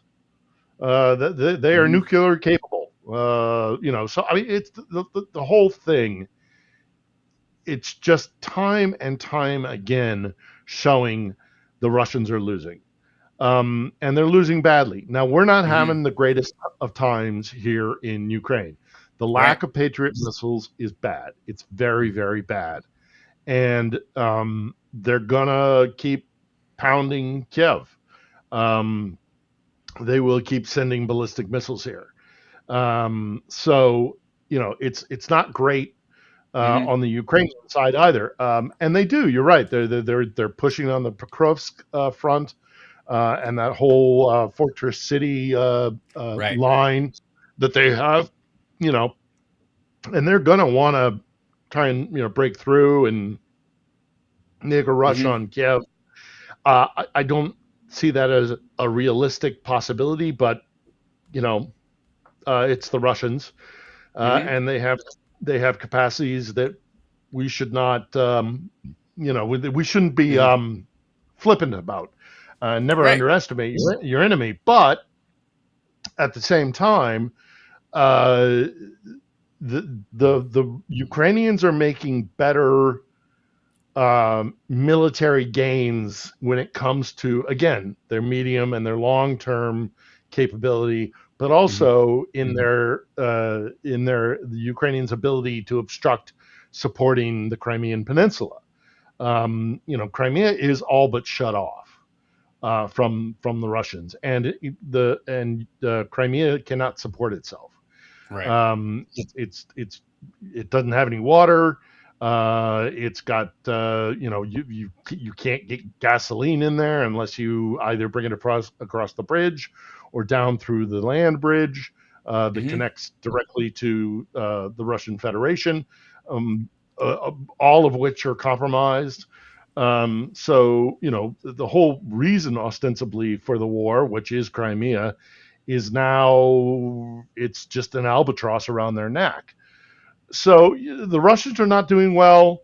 The Ukrainians Mm-hmm. are not doing well, but sadly, we are also hearing from the powers that be here that this doesn't look like it's going to end anytime soon, Mm-hmm. which is exhausting. It's absolutely exhausting, and even the former head of the armed forces here, General Zaluzhny, who's now over in London as the Ukrainian representative to the Court of St. James, recently came out within the last week and said, probably another 3 years of war at least, Mm-hmm. which is just devastating news for Ukrainians. It's just everybody is so tired. Now, having said that, um, anything could happen, and if Mm-hmm. Putin suddenly gets a serious case of lead poisoning or falls out his basement window Mm-hmm. and breaks his neck, or whether or not his buddy in the White House um, suddenly has a change of heart or uh, Mm-hmm. has heart failure, whatever whatever it may be, that would change the course of this war as well. So Right. I'm ashamed to say that, but it is the truth. So I um, do think there's a strategic reason for saying that, as well as just the reality on that he may be reflecting on, which is the idea that um, there might be a message going on in Russia that, yeah, it's rough and we're getting our ass handed to us, but we can outlast them. And that yes, number, when you're the attacking force that thought it would be over in 6 days, much less 6 months, much less 5 years later, and heading towards 6 years, weighs more on the Russian public. If the leaders in Ukraine are saying, prepare yourself for 3 more years of war, we're hunkering down, we're not giving up, and they're going to keep coming, and we're going to keep fighting, that has a possibility of demoralizing the other side as well. There's a value in yeah, going, we're in this, and so you could say that specifically for that reason. In the same way that Trump kind of does this, we can while pushing back on the forever war thing, going, we can be at war forever, which was ironic, stupid, and hilarious and sad at the same time. That's a similar thing. That's what he's doing. We have plenty of weapons. We have plenty of ammo. We can go for as long as you want to go. Whether it's true or not, there's a strategic bluff in it. yeah, yeah, that could definitely be the case. Mm-hmm. And all of that is not, that's not new, Mm-hmm. mutually exclusive. Both all of those things could be true. Right. They are there's so much money flooding into this country now, and money that's being allocated. Whoops. Froze up You on know, my tick. Okay, here we go. Oh, Sorry, you I'm froze back. for a split Yeah, second. Yep. I saw. Yeah, yeah. So look, the Ukrainians are. Ukraine is not going to collapse anytime soon. It's simply not going to happen. If the Russians are able to find some way to get some advantage on the so-called fortress cities that border Donbass, even then, they don't. The argument that the pro-Russia side says is that if they can get past those fortress cities, then it's just an open road to Kiev, and that's not true. That's not true at all. The Ukrainians will fall back to defensive positions that they've been building for a very, very long time. They will not be able to leave places like Kharkiv in the rear, because you'll have attack paths out of there as well, and they'll have built up their defenses, and you might be right. You might be spot on. There is that it is Zelensky may have been speaking to Moscow as much as he was to Kiev. Nevertheless, I know a lot of people here in Ukraine who are exhausted, myself included. Yeah. And we want this war to end as soon as possible. Yep. So it's tough to hear talk like that from a guy who's as respected as Zelensky is. But the other topic worth discussing, and then one we've talked about here many, many times, is that what the Russians have yet to grasp, and they, for one reason or the other, they can't swallow this bitter pill, is that Ukrainians are never going to stop fighting. The days when Moscow could recolonize Ukraine are long gone. There will be, they will defend every inch of ground, and that's with a conventional war. And then we get to an occupation, and then we get to partisan warfare, and then we get to an insurgency, and then on and on and on it's going to go. And it's just they'll choke on it. The Russians will absolutely choke on trying to swallow Ukraine, and it's not going to happen. It'll be ugly, it'll be awful, but Moscow will never again hold dominion over Ukraine. It's just not going to happen anymore. I mean, we just had as our guest on last week's episode, which I highly recommend going and checking out, was the British military attaché to Ukraine during the beginning of the war, 2014. He was there, and then he left the British military, and ever since then he's been in the private sector. But if anybody knows contacts within Ukrainian defense and the Ministry of Defense, it's this guy. And he said, look, it is possible that if the Russians withdrew from Donbass and just like left and then licked their wounds and circled back around to come to Kiev, we'd have a problem. Or for that matter, to Odessa.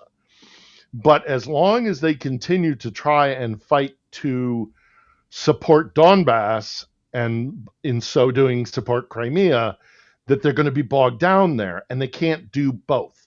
Or what they can't do a combination of the two. So there are three objectives that primary objectives that the Russians have. Regain control of Crimea so that you have a warm water port to base your Black Sea fleet in. Which sounds a lot like the Strait of Hormuz issue. You had control of it before, and then you're trying to regain it now.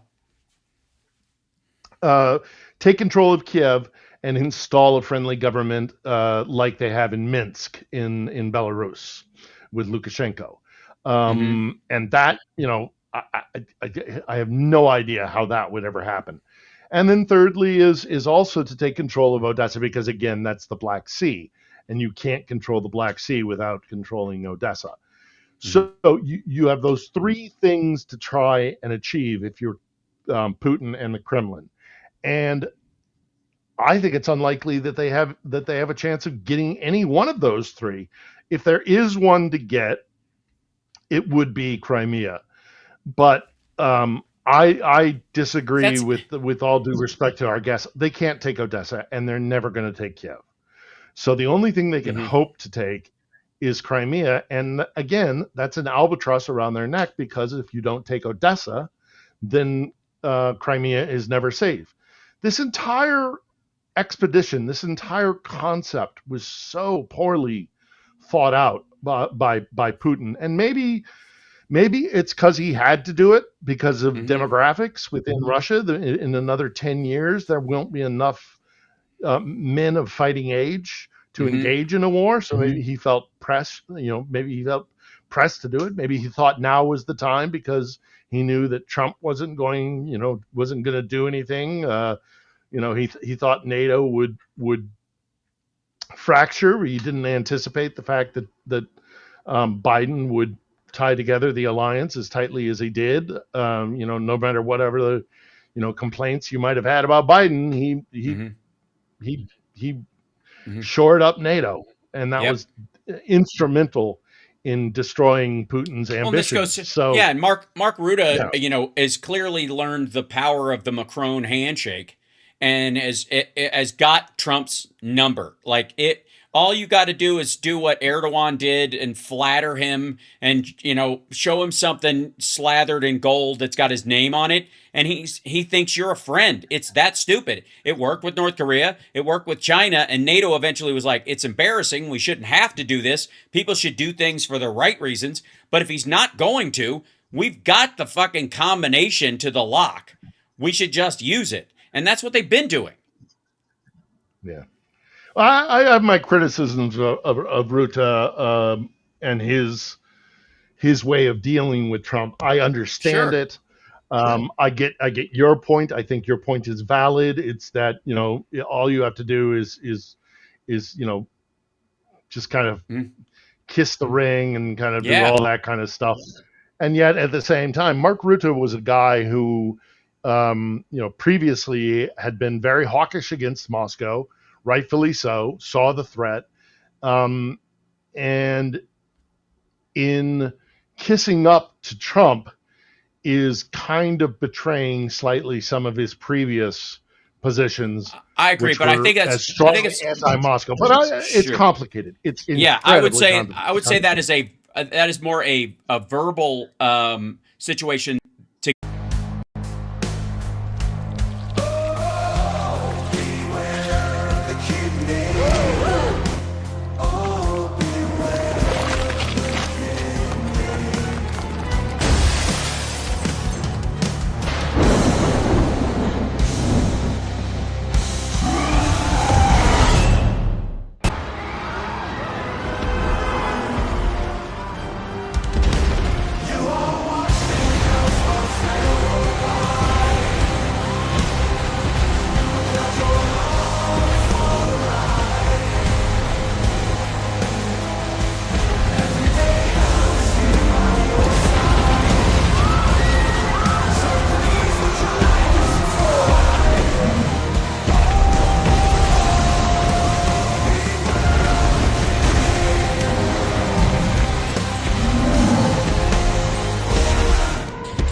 Has a very special place in the heart.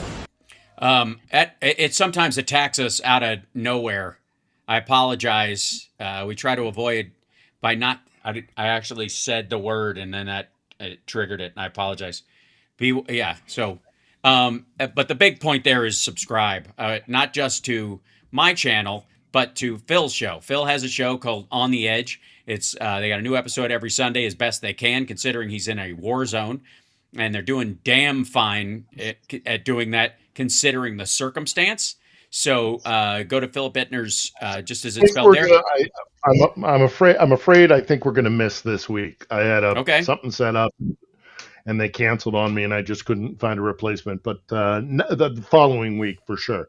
And I haven't given up. I think maybe This week we might just have to take a pass. And it's been, and frankly, it's been a rough couple of weeks with a lot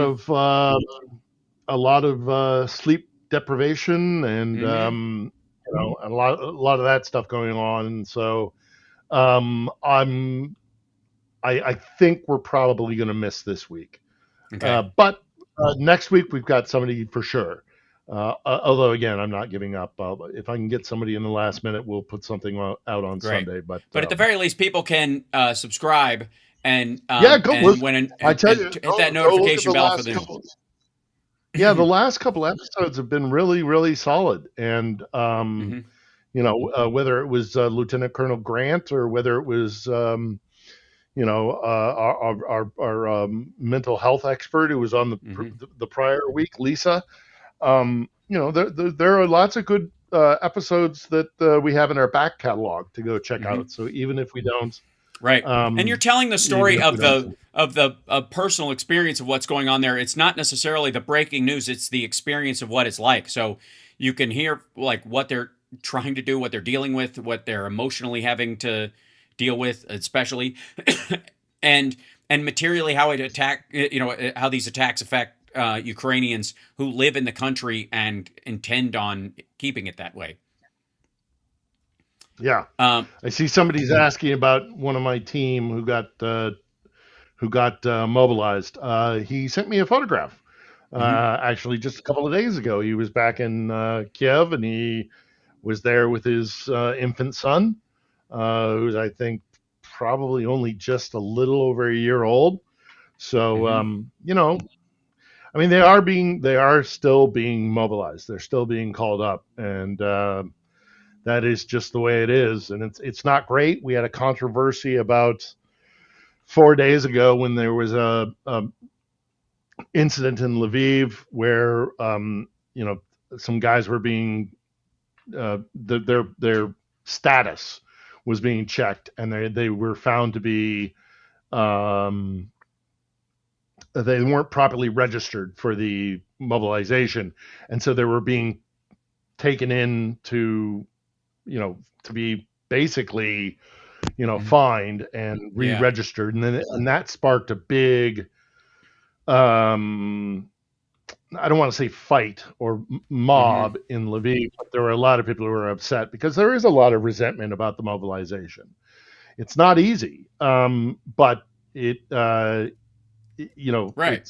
It is something that most Ukrainians have come to terms with. Nobody likes it. Nobody wants it.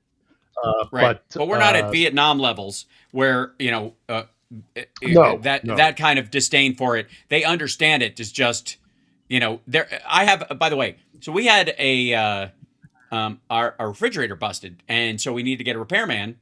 And our repairman was a Ukrainian man who was living here with 3 small children, and was sending a portion of his salary back to Ukraine to help. And that was sort of his way of giving to it without him being conscripted and transferred to the a fighting stance, because he's got brand new babies. They tend to do that. If the war continues on, kind of like how Vietnam was, once your kids get out of what would be called the tender years or whatever, there's a specific phrase for that, then they can call you up. But while you're still in that, you don't go if you're one of the family caretakers. And his parents, though, are in Kiev. His elderly parents are in Kiev. And so we talked about it a bunch. And it was a nice sit down. For his own safety, it's not like I would bring him on and ask him questions about stuff, because I don't, in a heavily tourist area like Las Vegas, I don't necessarily trust that they wouldn't go on a sweep like the Chinese military does with Chinese college students. But they're this is just a reality that he's aware of, and that's happening amongst all the Ukrainians, and it's just not unlike what was happening during the U.S. war. It's sort of like a cross between World War II and Vietnam, depending on how you feel about it, where your position is on it, whether you think it's winnable or how long it's going to go on and all that stuff. And I'm sure there's a back and forth about that. And there's got to be still some sympathizers, like Yanukovych sympathizers, that are still in the country who still feel more of an affinity towards Russia or think they're going to win, so want to be on the winning side. You know, Yeah. that Marjorie Taylor Yeah. Greene their way through this. Sure. Yeah. And there are genuine fellow travelers who, I mean, but look at the, Irish Civil War. I mean, there were those who, or our own revolution. We had loyalists to the crown. Colonization is a really insidious thing, and it can get into people's heads and screw with it. So, yeah, I mean, I'm sure there are Ukrainians who are pro Moscow, but it is not a large number. The vast majority of the people here would like to have their independence. So this is they put out this document every day that shows the casualties that the Russians are experiencing on the front lines and elsewhere. They are at 1.38 million casualties. At least 60% of that is dead, if not all, because Russia tends to lie about the wounded and all that kind of stuff. Anyways, they really do, and they kind of brag about it, which is so odd. But I mean, it's 1,300 every single night. So do the math. Like, this is every week. That's the American losses in Afghanistan. Every week and a half, that's the American losses in Afghanistan, or the Russian losses in Afghanistan over a decade, 10 years. And one of the other, they're knocking out. There's a lot of, obviously, the UAVs that are getting knocked out, by other UAVs, and there's the back and forth in there. But one thing that was always in there was the armored combat vehicles and the automotive and fuel tanks, which are often accompanied by several people dying attached to it. The guys who are in those trucks and running those trucks and all that kind of stuff, they go when those things get hit. So it almost gets separated. But one of the other things you see here is the ground robotic complex, 6936. 8 more of those. And that can be a series of things where the Russians are trying to respond to what the Ukrainians are doing and sort of failing miserably, and never really getting to the launch part with a lot of their... I mean, they definitely got long-range drones, but their short-range drone never gets off the ground. It doesn't. They don't have, the octocopters and the quadcopters chasing down personnel at all. I mean, I've watched an unfortunate amount of Ukrainian and Russian Telegram channels that show people getting killed in horrible ways. And one of the things you see a total lack of on the Russian ones, they'll show you places getting blown up, and they'll show you people getting shot, Ukrainians getting mowed down, or them killing prisoners, which they're very proud of also. But what you don't see is a lot of their drone POV stuff. That's the short range stuff. You'll see Shaheds, which are aimed at buildings, but you will not see this kind of, follow quadcopter, octocopter technology at all on the Russian side in any measurable amount. Certainly not enough to make a dent in the warfighting. They're just sending dudes, and a lot of them are being sent as drone bait. The lesser guys, and anybody who's trouble or can't fight, or the Nigerians they trick into fighting, or the North Koreans they bring out there. I mean, these guys are all but given an empty gun or a piece of plywood carved to look like an AK-47 and told, run across the field, your gun's in the trench, pick it up when you get there. We just don't want people to fire on you because they think you're not armed. And then these guys are just being hit with drones out in the middle of these open fields. It's horrifying. Yeah. But I guess it couldn't happen to a group of nicer people.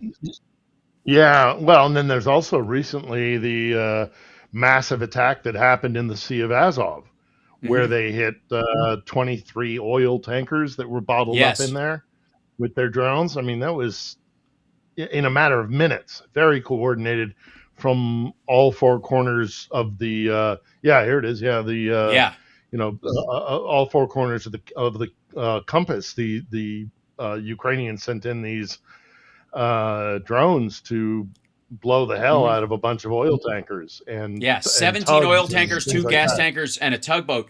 And the interesting thing is this almost feeds off like they're getting an okay from what Trump is doing in the Strait of Hormuz. They're going, oh, okay, well that's on the table now. Okay, let's do that. And again, they're hitting them. I don't know whether they're tracking the casualty part of it. But by and large, they're largely disabling these bigger boats. They're not necessarily sinking. They're just dead in the water. No. Which ironically, there's a ton of Russian ships dead in the water, and I have my own theory about this, full of oil parked all over the place because they got nowhere to sell it. Because the sanctions just came back on, and the Senate is eyeing even more sanctions, and other countries just want to get ahead of that, so they've stopped ordering them. Yeah.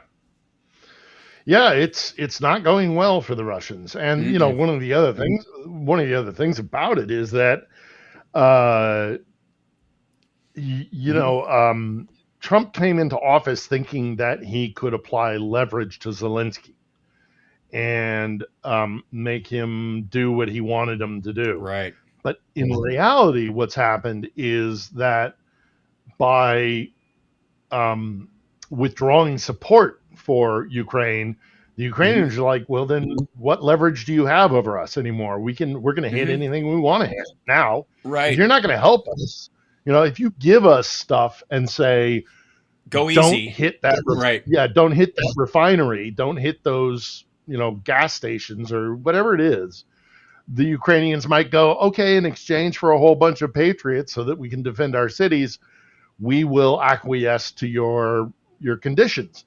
But because in his utter idiocy, Trump has said, we're not going to help you, then the Ukrainians are like, well, then why should we follow any instruction at all from you? We're going to do what we're going to do. Yeah, the ironic de-escalation that happens by giving them the ability to defend themselves. Because when you run out of patriots, offense is your only defense. And if anybody in the Pentagon, that Trump has put in there could think past the end of their nose, they would know this. This has been gamed out. This isn't new. This is like baseline art of war shit that any of them learn in officer training. Like you'd have to go through some of this stuff, but they're just blowing it off. Like we don't have to. We can bluff our way through. Yeah, yeah. So stupid. Fake it till you make it. Yeah, and that's no way to run a government. That's no way to run a government. That's no way to run a military. It's no way to run a company. Right. Fake it till you make it. I mean, it's just insane that we have a guy like Pete Hegseth at the head of our armed forces. It's just. A guy who literally embodies the idea of fake it until you make it. Right. Well, and also you've got, in all honesty, he's just piggybacking on Dan Kane's decisions in between Trump. So he's not making any of these decisions at all. He really isn't. No. He's the first Secretary of Defense / War, whatever, that we've ever had that isn't the strategic hinge point. Who's like, Mr. President, I advise this. And you chose me for this role for this very reason, which every major Secretary of Defense who's been in that position where we've been at war has said to the president at some point. And if they're deferring, if it's a jump ball or a coin toss, they defer to the Secretary of Defense because he's coordinating both sides, the goals of the White House and the country itself and the citizenry and the military objectives that are possible and on the table and all that shit. That's what their job is.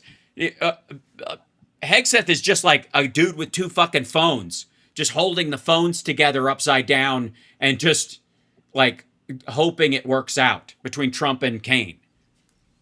It's fucking embarrassing. And then how do you think CSL says he's the Department of War spokesmodel. It's exactly, that's Trump's central casting bullshit. How do you think the strikes inside Russia and the refineries and the smoke on the horizon is affecting the Russian decision, and how do Ukrainians feel about finally striking sites inside the country? Well, I mean, the Ukrainians love it, but Right. the Russians, I mean, again, the contract that was made between the Russian people Mm-hmm. and Vladimir Putin was stop the chaos of the 90s, Mm-hmm. of the post collapse Soviet Union, Yeltsin years, all that. And Putin said, I will come in, you turn a blind eye to my corruption and all the rest of it, and I will make sure that you don't have chaos. Well, Right. you've got smoke plumes over St. Petersburg and Moscow. So, Mm-hmm. he's broken that contract, and I don't know how long um, that can continue because in addition to the obvious chaos that he has wrought on those cities, Mm-hmm. which is really where all decisions are made in Russia, is Petersburg and Moscow. Mm-hmm. Um, but you also have now, these enormous lines and the rationing of gasoline that's going on. And it's another example to the Russian people that all is not going well. And again, Putin made a promise to these people. He said, put me in power, ignore all the terrible things that everybody knows I'm doing, and in Mm-hmm. return, I'll give you stability. Well, Right. that doesn't look like stability to me, and neither does having to wait, 6 hours in a line for a gas station in July Right. of 2026. What happens in January? Mm-hmm. What happens in When it's not cars, February? it's fuel oil. And Right. and it's minus 20. Mm-hmm. And are you going? You can't sit in a line for 6 hours because you'll get hypothermia. This is not going well for Russia. It is Mm-hmm. just, it's not. And a lot of people have made this point about how, like, well, Trump likes to be on the side of a winner, so maybe now that the Ukrainians are showing that they're winning, he'll flip sides Mm-hmm. and Right. he'll start supporting Ukraine. I mean, I'd love to see it happen. I'm not going to hold my breath because I think that Trump is compromised by by Putin. I think Putin's got something on him. Right. Aside from the fact that they kind of think with the same worldview. Mm-hmm. But Putin's in trouble, man. He is in Yeah. real trouble, and it's not going well on the battlefield. It's not going well domestically. It's not going well economically. We have the central bank, the head of the central bank, is scarcely seen in public these days in Russia because He's dead? No, sorry. no, Because he got pushed out a window? Sorry, yeah. well, because the economy. I mean, Yeah. they're going into. They're gonna have an economic crisis. Well, they already do have an economic crisis, but they're gonna have an economic crisis that they Mm-hmm. can't ignore. That won't be anything like what happened in the 90s when I lived in Moscow in 1998 when the ruble was devalued, and I remember the run on the banks and the panic that caused. Mm-hmm. And that's going to look like nothing. At some point, Russia's economy is really going to collapse, and they're openly talking about it now. And you don't openly talk about this on Solovyev or Margaret Semyon going on Russian television and saying we're about to run off a cliff. That would have been unthinkable, 2-3 years ago. So the fact that they're even saying it publicly now and they're warning their people that, hey, we're about to really be in economic dire straits tells you that it's real. And I think I don't think. I mean, I joked earlier in the show that he's going to Putin's going to get a severe case of lead poisoning. I'm not joking. I think they might, not to use a poor euphemism, but they might pull the trigger on him. Mm-hmm. I mean, he has or the plug, screwed as up, it were.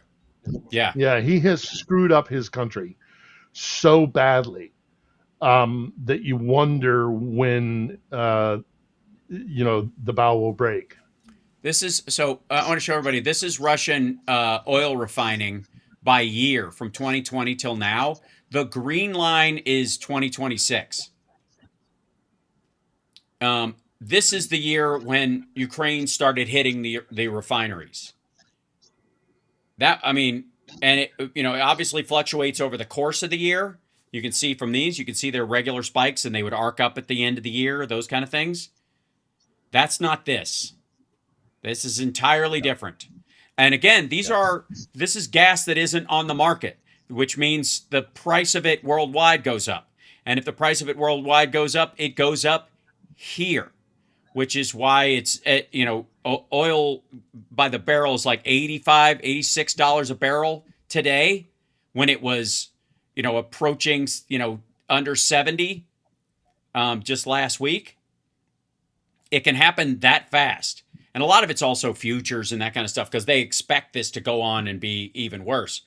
But we're getting near the level of demand destruction needed for like all the European countries, the majority, if not all, of China, and a good portion of Asia and the Middle East, moving on to electric commuter cars entirely just to offset the need, because being reliant on this shit and the volatility of the areas it comes from, and the occasional situation where you have a Maduro or a Trump or a Putin or a Saudi minister or an Ayatollah in Iran in control of enough of the supply that they could fuck with the world getting on with life at a whim, there's just no future in that.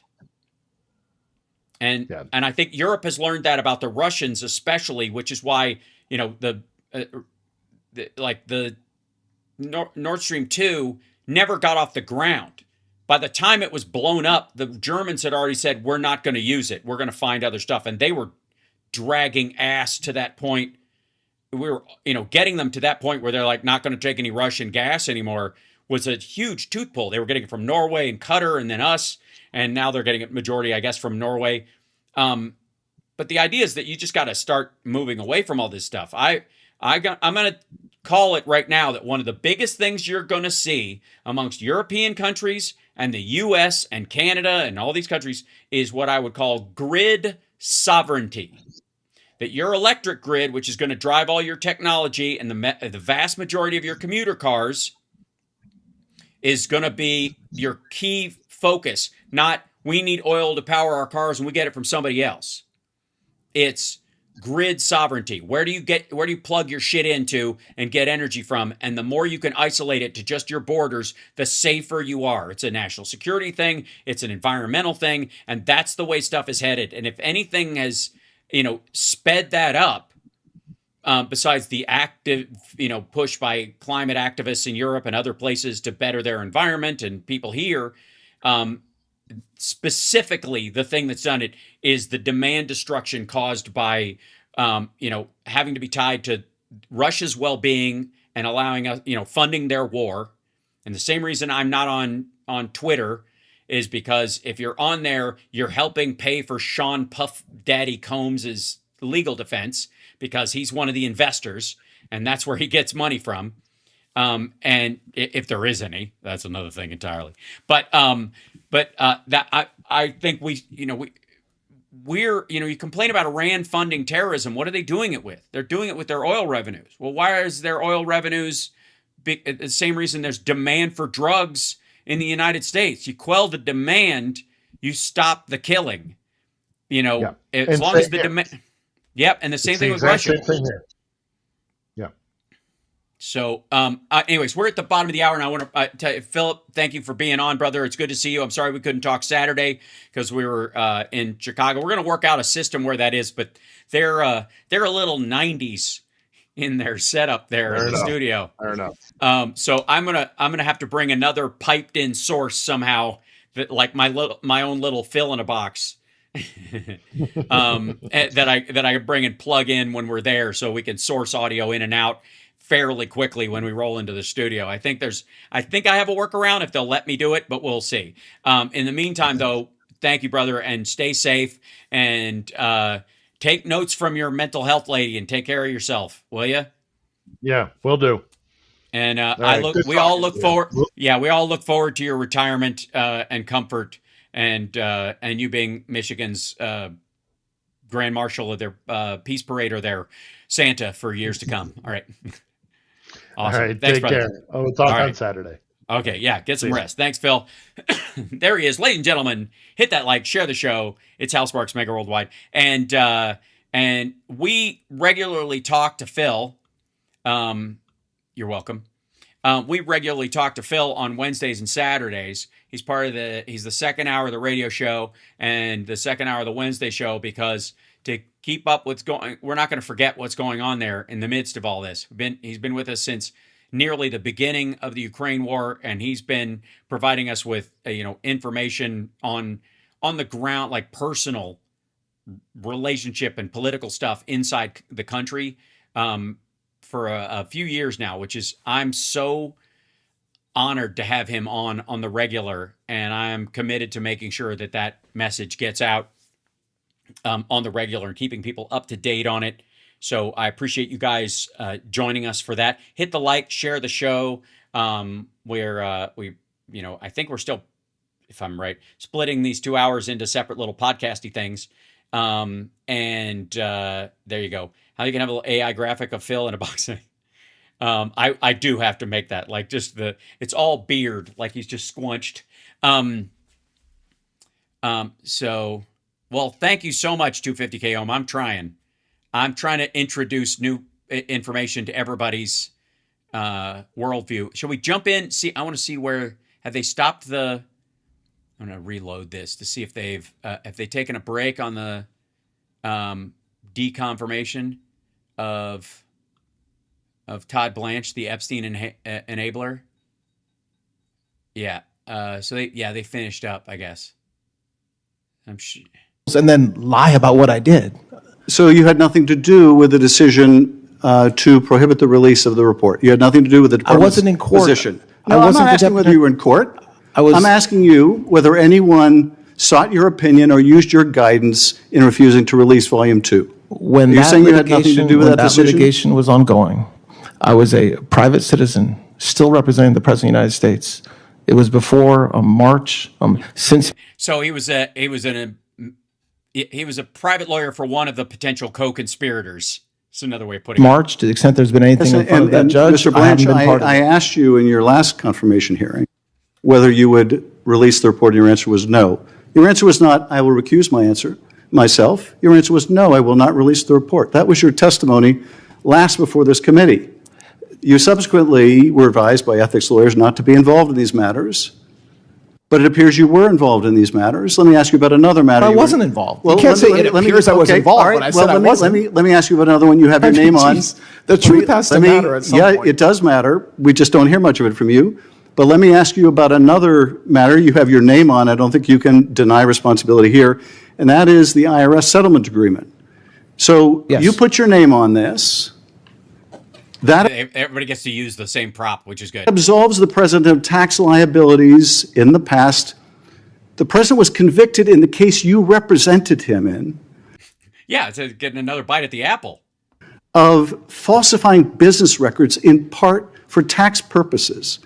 Does this settlement not absolve the president of any liability for tax crimes associated with what he's already been convicted of? That's not what he was convicted of. It not having to do with Well, for tax I'm happy to purposes. read the statement of facts. The participants took steps that mischaracterized for tax purposes the true nature of the payments made in furtherance of the scheme.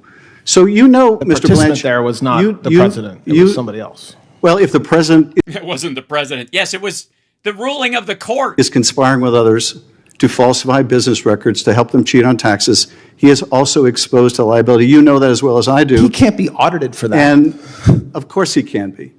Of course he can be. And he can be prosecuted for it. But the agreement you signed on behalf of your former client, on behalf of your current client, in a staggering example of self. Also, can I, real quick, this is for the maggots out there, because there'll be plenty of clips and back and forth. We'll look at some of this afternoon, the afternoon show. Don't forget, like, subscribe, give a thumbs up if you like it. Give a thumbs down if you hate it. If you're a maggot in there and you're just, obviously I understand why you're in my chat room, because you can't go over to some sort of like maggot-friendly chat room like Bongholio or whatever and go, yay, the Epstein files are out. Yay, gas prices. Yay, inflation is down. Yay, home prices are great. Yay, Trump proudly signed the housing bill. Right?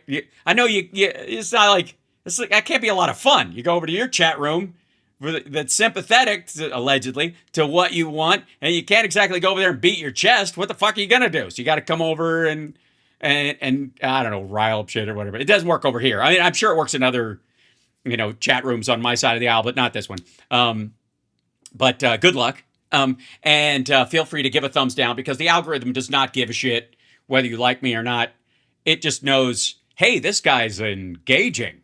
So, but do any of you realize, does it ever occur to any of the maggots out there that signing a document and creating a fund under the DOJ that doesn't allow for the president to be prosecuted for crimes before he was president and after he's president, if it actually worked, if that scheme worked, that would be true of everybody. Not only would it be true of Barack Hussein Obama, have you heard of him? Or Joe Biden, but anybody that they ordered to do something, anybody that they gave, permission to do something, would also have a legal basis to claim that they are covered by that immunity. And they'd win if this shit worked. You don't want this shit in a democracy. You don't want presidents to have this amount of power, dumb. And I understand. They don't want the president to have it. They want Trump to have it because they're monarchists and they want him to take over and all that kind of shit. And they think the sun shines out of his ass and he's sent by the Lord and protected by the Lord and all that nonsense, which the dude couldn't quote Jesus wept with a teleprompter. So fuck off with this idea that he's a Christian. But on top of that, any rule that applies to him as president, which is how they draft these things, would apply to every president, past and future. And I got news for you. You're not going to be able to guarantee the next Republican, choice is one you'll like, or that there will never be another Democratic president. So that person could do all kinds of fucked up stuff and get away with it because they thought it was for national security, but you can't ask them because it's none of your business. And you would codify the shoot somebody in the middle of Fifth Avenue and nobody would do anything about it into law. And why wouldn't that apply? And this is a terrible scenario. I'm talking about the ad infinitum, ad absurdum version of what happens here with a legal precedent like this. That if the president of the United States 8 years from now ordered a hit on a former American president, one that you might even like, they could not be prosecuted for it if they thought it was for in the national interest. And you couldn't even ask them their motivation according to the SCOTUS ruling that gave Trump, this kind of tacit immunity that he got. You wouldn't even be able to look into the motivation for doing it or the deliberation about it. And you certainly wouldn't be able to throw anybody in jail who got a legitimate order from the president of the United States based on whatever the fuck he calls national security. It's insane. It's amazing that modern Republicans are clamoring for extraordinary federal power. Well beyond, we've blown past bullshitting about states' rights. They want king-like powers for Trump. They complain about them when they think people like Obama have them. They happen to think that the ACA was shoved down their throats, even though every big bill, it had to be compromised to get certain votes. It went through committee multiple times. It was brought for a floor vote, and then they tried to undo it, and things were changed in it because that's how fucking legislation works. But if you ask them, they were, it was forced on them sexually. That's how they talk about it. And so instead of being against that kind of thing, which they were bitching about at the time, they want Trump to have that same kind of power, as if it wouldn't apply to anybody after. And in the, again, ad infinitum, what's protected under that law is fucking dark. You do not want the president of the United States to have that kind of immunity. I don't. Even if I voted for that person, I would want checks and balances, both in the SCOTUS and in the House and Senate. And it might slow progress and it might make shit drag. And I may not get all I want, but it sure limits the possibility that we end up with a Hitler or a King George happening. I honestly don't get this maggot fervor for monarchical powers for the president of the United States.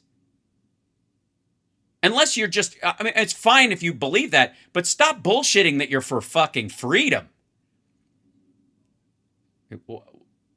Why would you, what kind of gun rights do they have in Turkey or in Russia or in Saudi Arabia?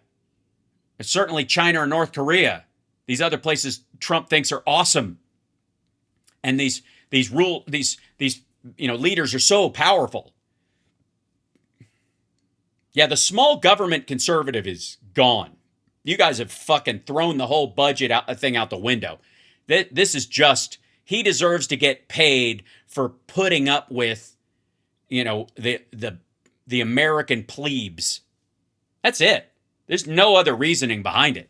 It's and again, I agree there's a thing called Trump derangement syndrome. You'd have to be fucking deranged to vote for this guy. Epstein's fucking wingman, the only man who ever said in a news article that Epstein was fun to be with and likes ladies a little bit on the younger side, and flew on, not only on his plane, but Epstein flew on Trump's plane with an underage girl. We still don't know her fucking name. Maximum Golf article. Check it out. Trump had a guy following him around. Dude was like, I don't know who this is. I thought it was the Epstein and Maxwell's niece. It wasn't. And by the way, in the article, Trump is pacing around going, come on, Jeffrey, don't be late for somebody else's plane. Which means Trump always shows up early for a flight on Epstein's plane. And that isn't the first time that Epstein has flown on his fucking plane.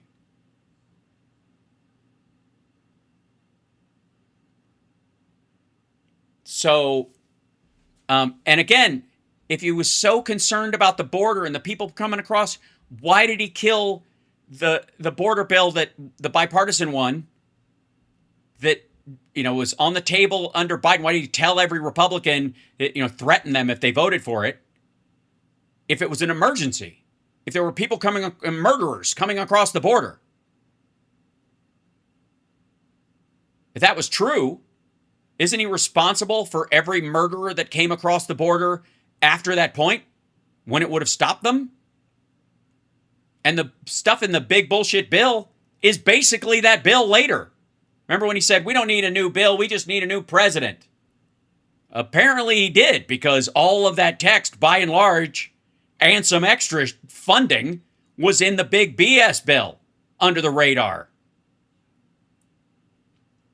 I honestly don't fucking get it. I do not get it. You guys want somebody Christian? The dude can't even quote scripture. He doesn't know John 3:16 from John 7:57. We're reading from the book of Hines, 57. Any of it. He doesn't go to church. He doesn't think he has to ask forgiveness of Christ to be a Christian. He thinks it's silly. He's a Darwinian eugenicist. He doesn't believe in the inherent value of all human life. You think he's against abortion? He's paid for multiple abortions over the course of his life. And he'd do it again if he thought he could get away with it, or it was necessary. It's absurd. I don't know. You guys have been bullshitted so heavily into thinking they're going to trans all our kids.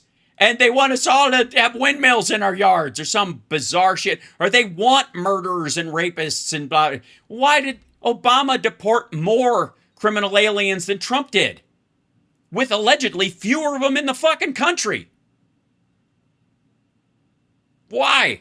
Why are Obama's numbers higher than Trump's? Mass deportations and all that shit. Why? And Obama prioritized the worst of the worst. We didn't have any people getting run over or shot in the street, though. It wasn't necessary.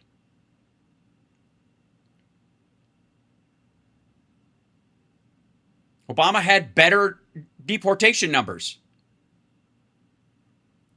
Why can't, if there are 25 to 35 million new aliens in the country, and they're illegal and they're dangerous and they all came out of mental institutions and they're all rapists and murderers, all of them, 25 million, just stampeded into the fucking place. Why can't he find them? Sorry, they melded into all these communities so well that even the locals don't notice their next door neighbor is Hannibal Lecter? What the fuck are you talking about? The reason there aren't mass deportations is because there's not masses to deport. You were lied to. The number of undocumented immigrants is relatively static at about 11 million. And most of them have fucking jobs. And their kids grow up and have jobs. And you know it. You know how I know you know it? Because when Trump said he was going to give a pass to people in the hospitality industry and people on farms to just go on the honor system for the undocumented immigrants they were hiring and paying under the table, you didn't bat a fucking eye. None of you were like, wait a fucking second. You're just going to give them, you're just going to let farmers hire undocumented workers and then have a trust me bro, and they can live in the community and stay there, whatever, as long as they work on a farm. And if they do something awful, the farmer is responsible in some way, but that never turns out to be the case. By the way, I noticed he said that being responsible part about the farm workers and the farm owners specifically, but he didn't say that about the hotel and golf course owners. That was weird.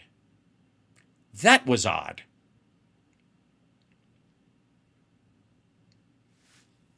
And again, this isn't my standard. This is allegedly your standard. This is what you supposedly believe. If you believe in a Christian nation, then start voting for fucking real Christians. I mean real ones.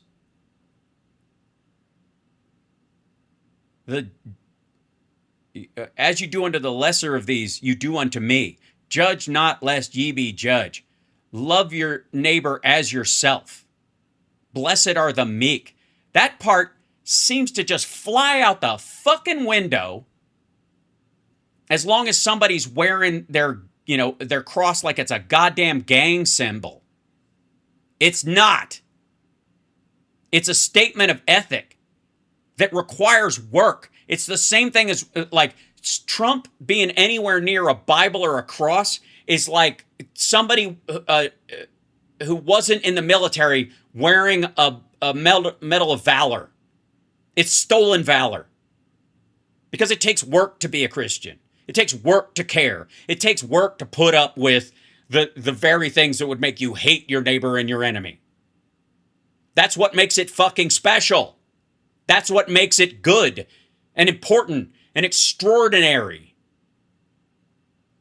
But when you sell it down the fucking river to a scumbag like Donald Trump because you don't even have faith in the ideas itself, you have to outlaw a woman's right to choose because you don't think you have a convincing argument.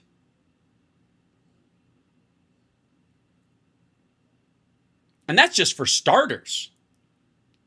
Again, I have no problem with the fact that Trump is probably a real billionaire for the first time in his life because he grifted and stole at least $2.5 billion from maggots who bought his stock and his meme coins. I give a shit.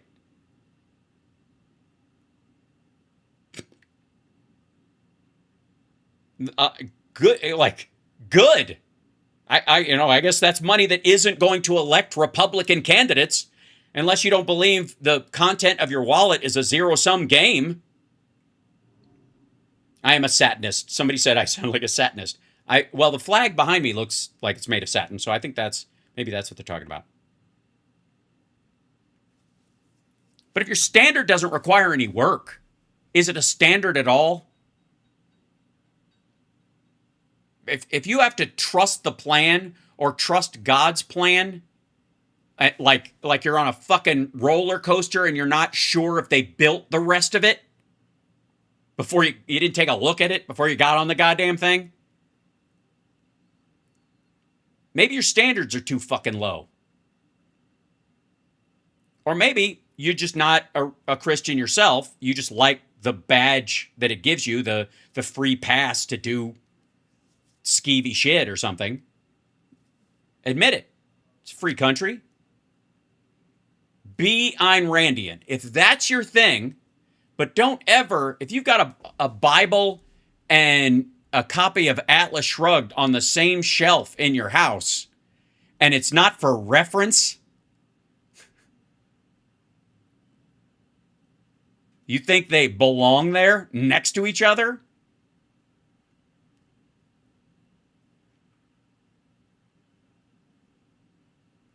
It's stunning. It's just so odd. And all the fucking pearl clutching about the Epstein files, like, why haven't they been released? You're kidding, right? Trump has only had two best friends. Both of them replaced somebody who died in his life. Roy Cohn replaced his dad, and Jeffrey Epstein replaced his brother. And both of them are dead pedophiles. Trump was openly close, mentored by Roy Cohn. And what did Roy Cohn say on his deathbed in an interview, ladies and gentlemen? Say it with me now. When asked about what will people think, how would you feel about people saying that Roy Cohn was a gay man who died of AIDS? Because that's what he died of AIDS. And Roy Cohn said, speaking of himself in the third person, where have you heard this before? Roy Cohn said, Roy Cohn is not a gay man. Roy Cohn is a straight man who fucks boys. That's Trump's mentor.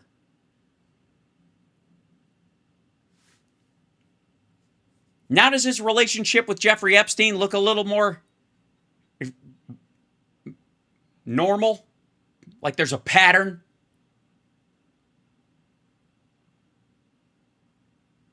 Yeah. Anyways, other than that, I have no opinion. Hit the like, share the show. Again, if you disagree, if you think being friends with Jeffrey Epstein for a quarter century doesn't make you either a co-conspirator or a horrible judge of character, where you should not be picking the leaders of cabinets, for example, please give a thumbs down if you agree that Trump has great judgment and that's why he was friends with Epstein for 25 years. And wishes Ghislaine Maxwell well. Well, by the way, Todd Blanche is helping her get cushier quarters to keep her fucking mouth shut. Give a thumbs down if you like where grocery prices are right now. I don't mean where they're gonna be, where he said they were gonna be last year. For real, go ahead. If you invested in TMTG and you love the fact that it went from $90 to $9 and it's worth, 10 cents on the dollar. If you think affordability is a scam, give a thumbs down.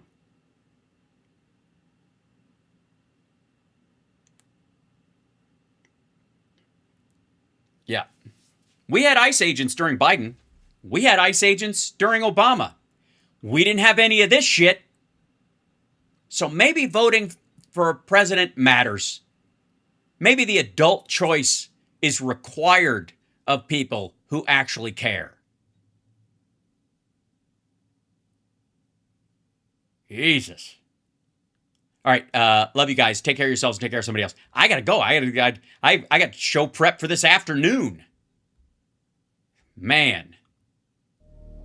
But I noticed that I didn't get too many thumbs down when I was saying that. I don't know if that's, maybe I struck a chord. I think so. Thank you, Candy. The super chat. And thank you, Sugar for Tea. Thank you so much.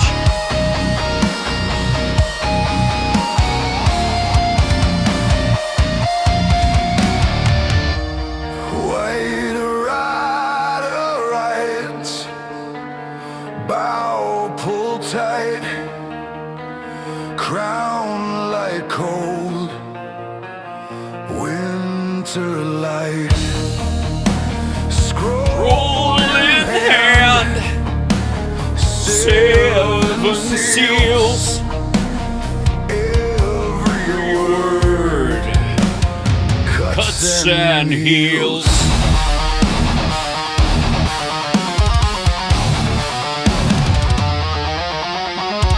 Red horse screams, hooves like drums, sword raised high, kingdoms come, peace unstitched by a single roar. I hear thunder at my door, wars and rumors of wars, spoken like a curse in the dark. Every headline, every scar is another cracked heart in the ark. Wars and rumors of wars. Hey, echo from the prophets and seers. When the Lamb breaks the seal, all the old world shakes with our fears. Black horse ways, bread and bone, steel stilled hard, iron stone. Measure grain by a dying sun, silver short for everyone.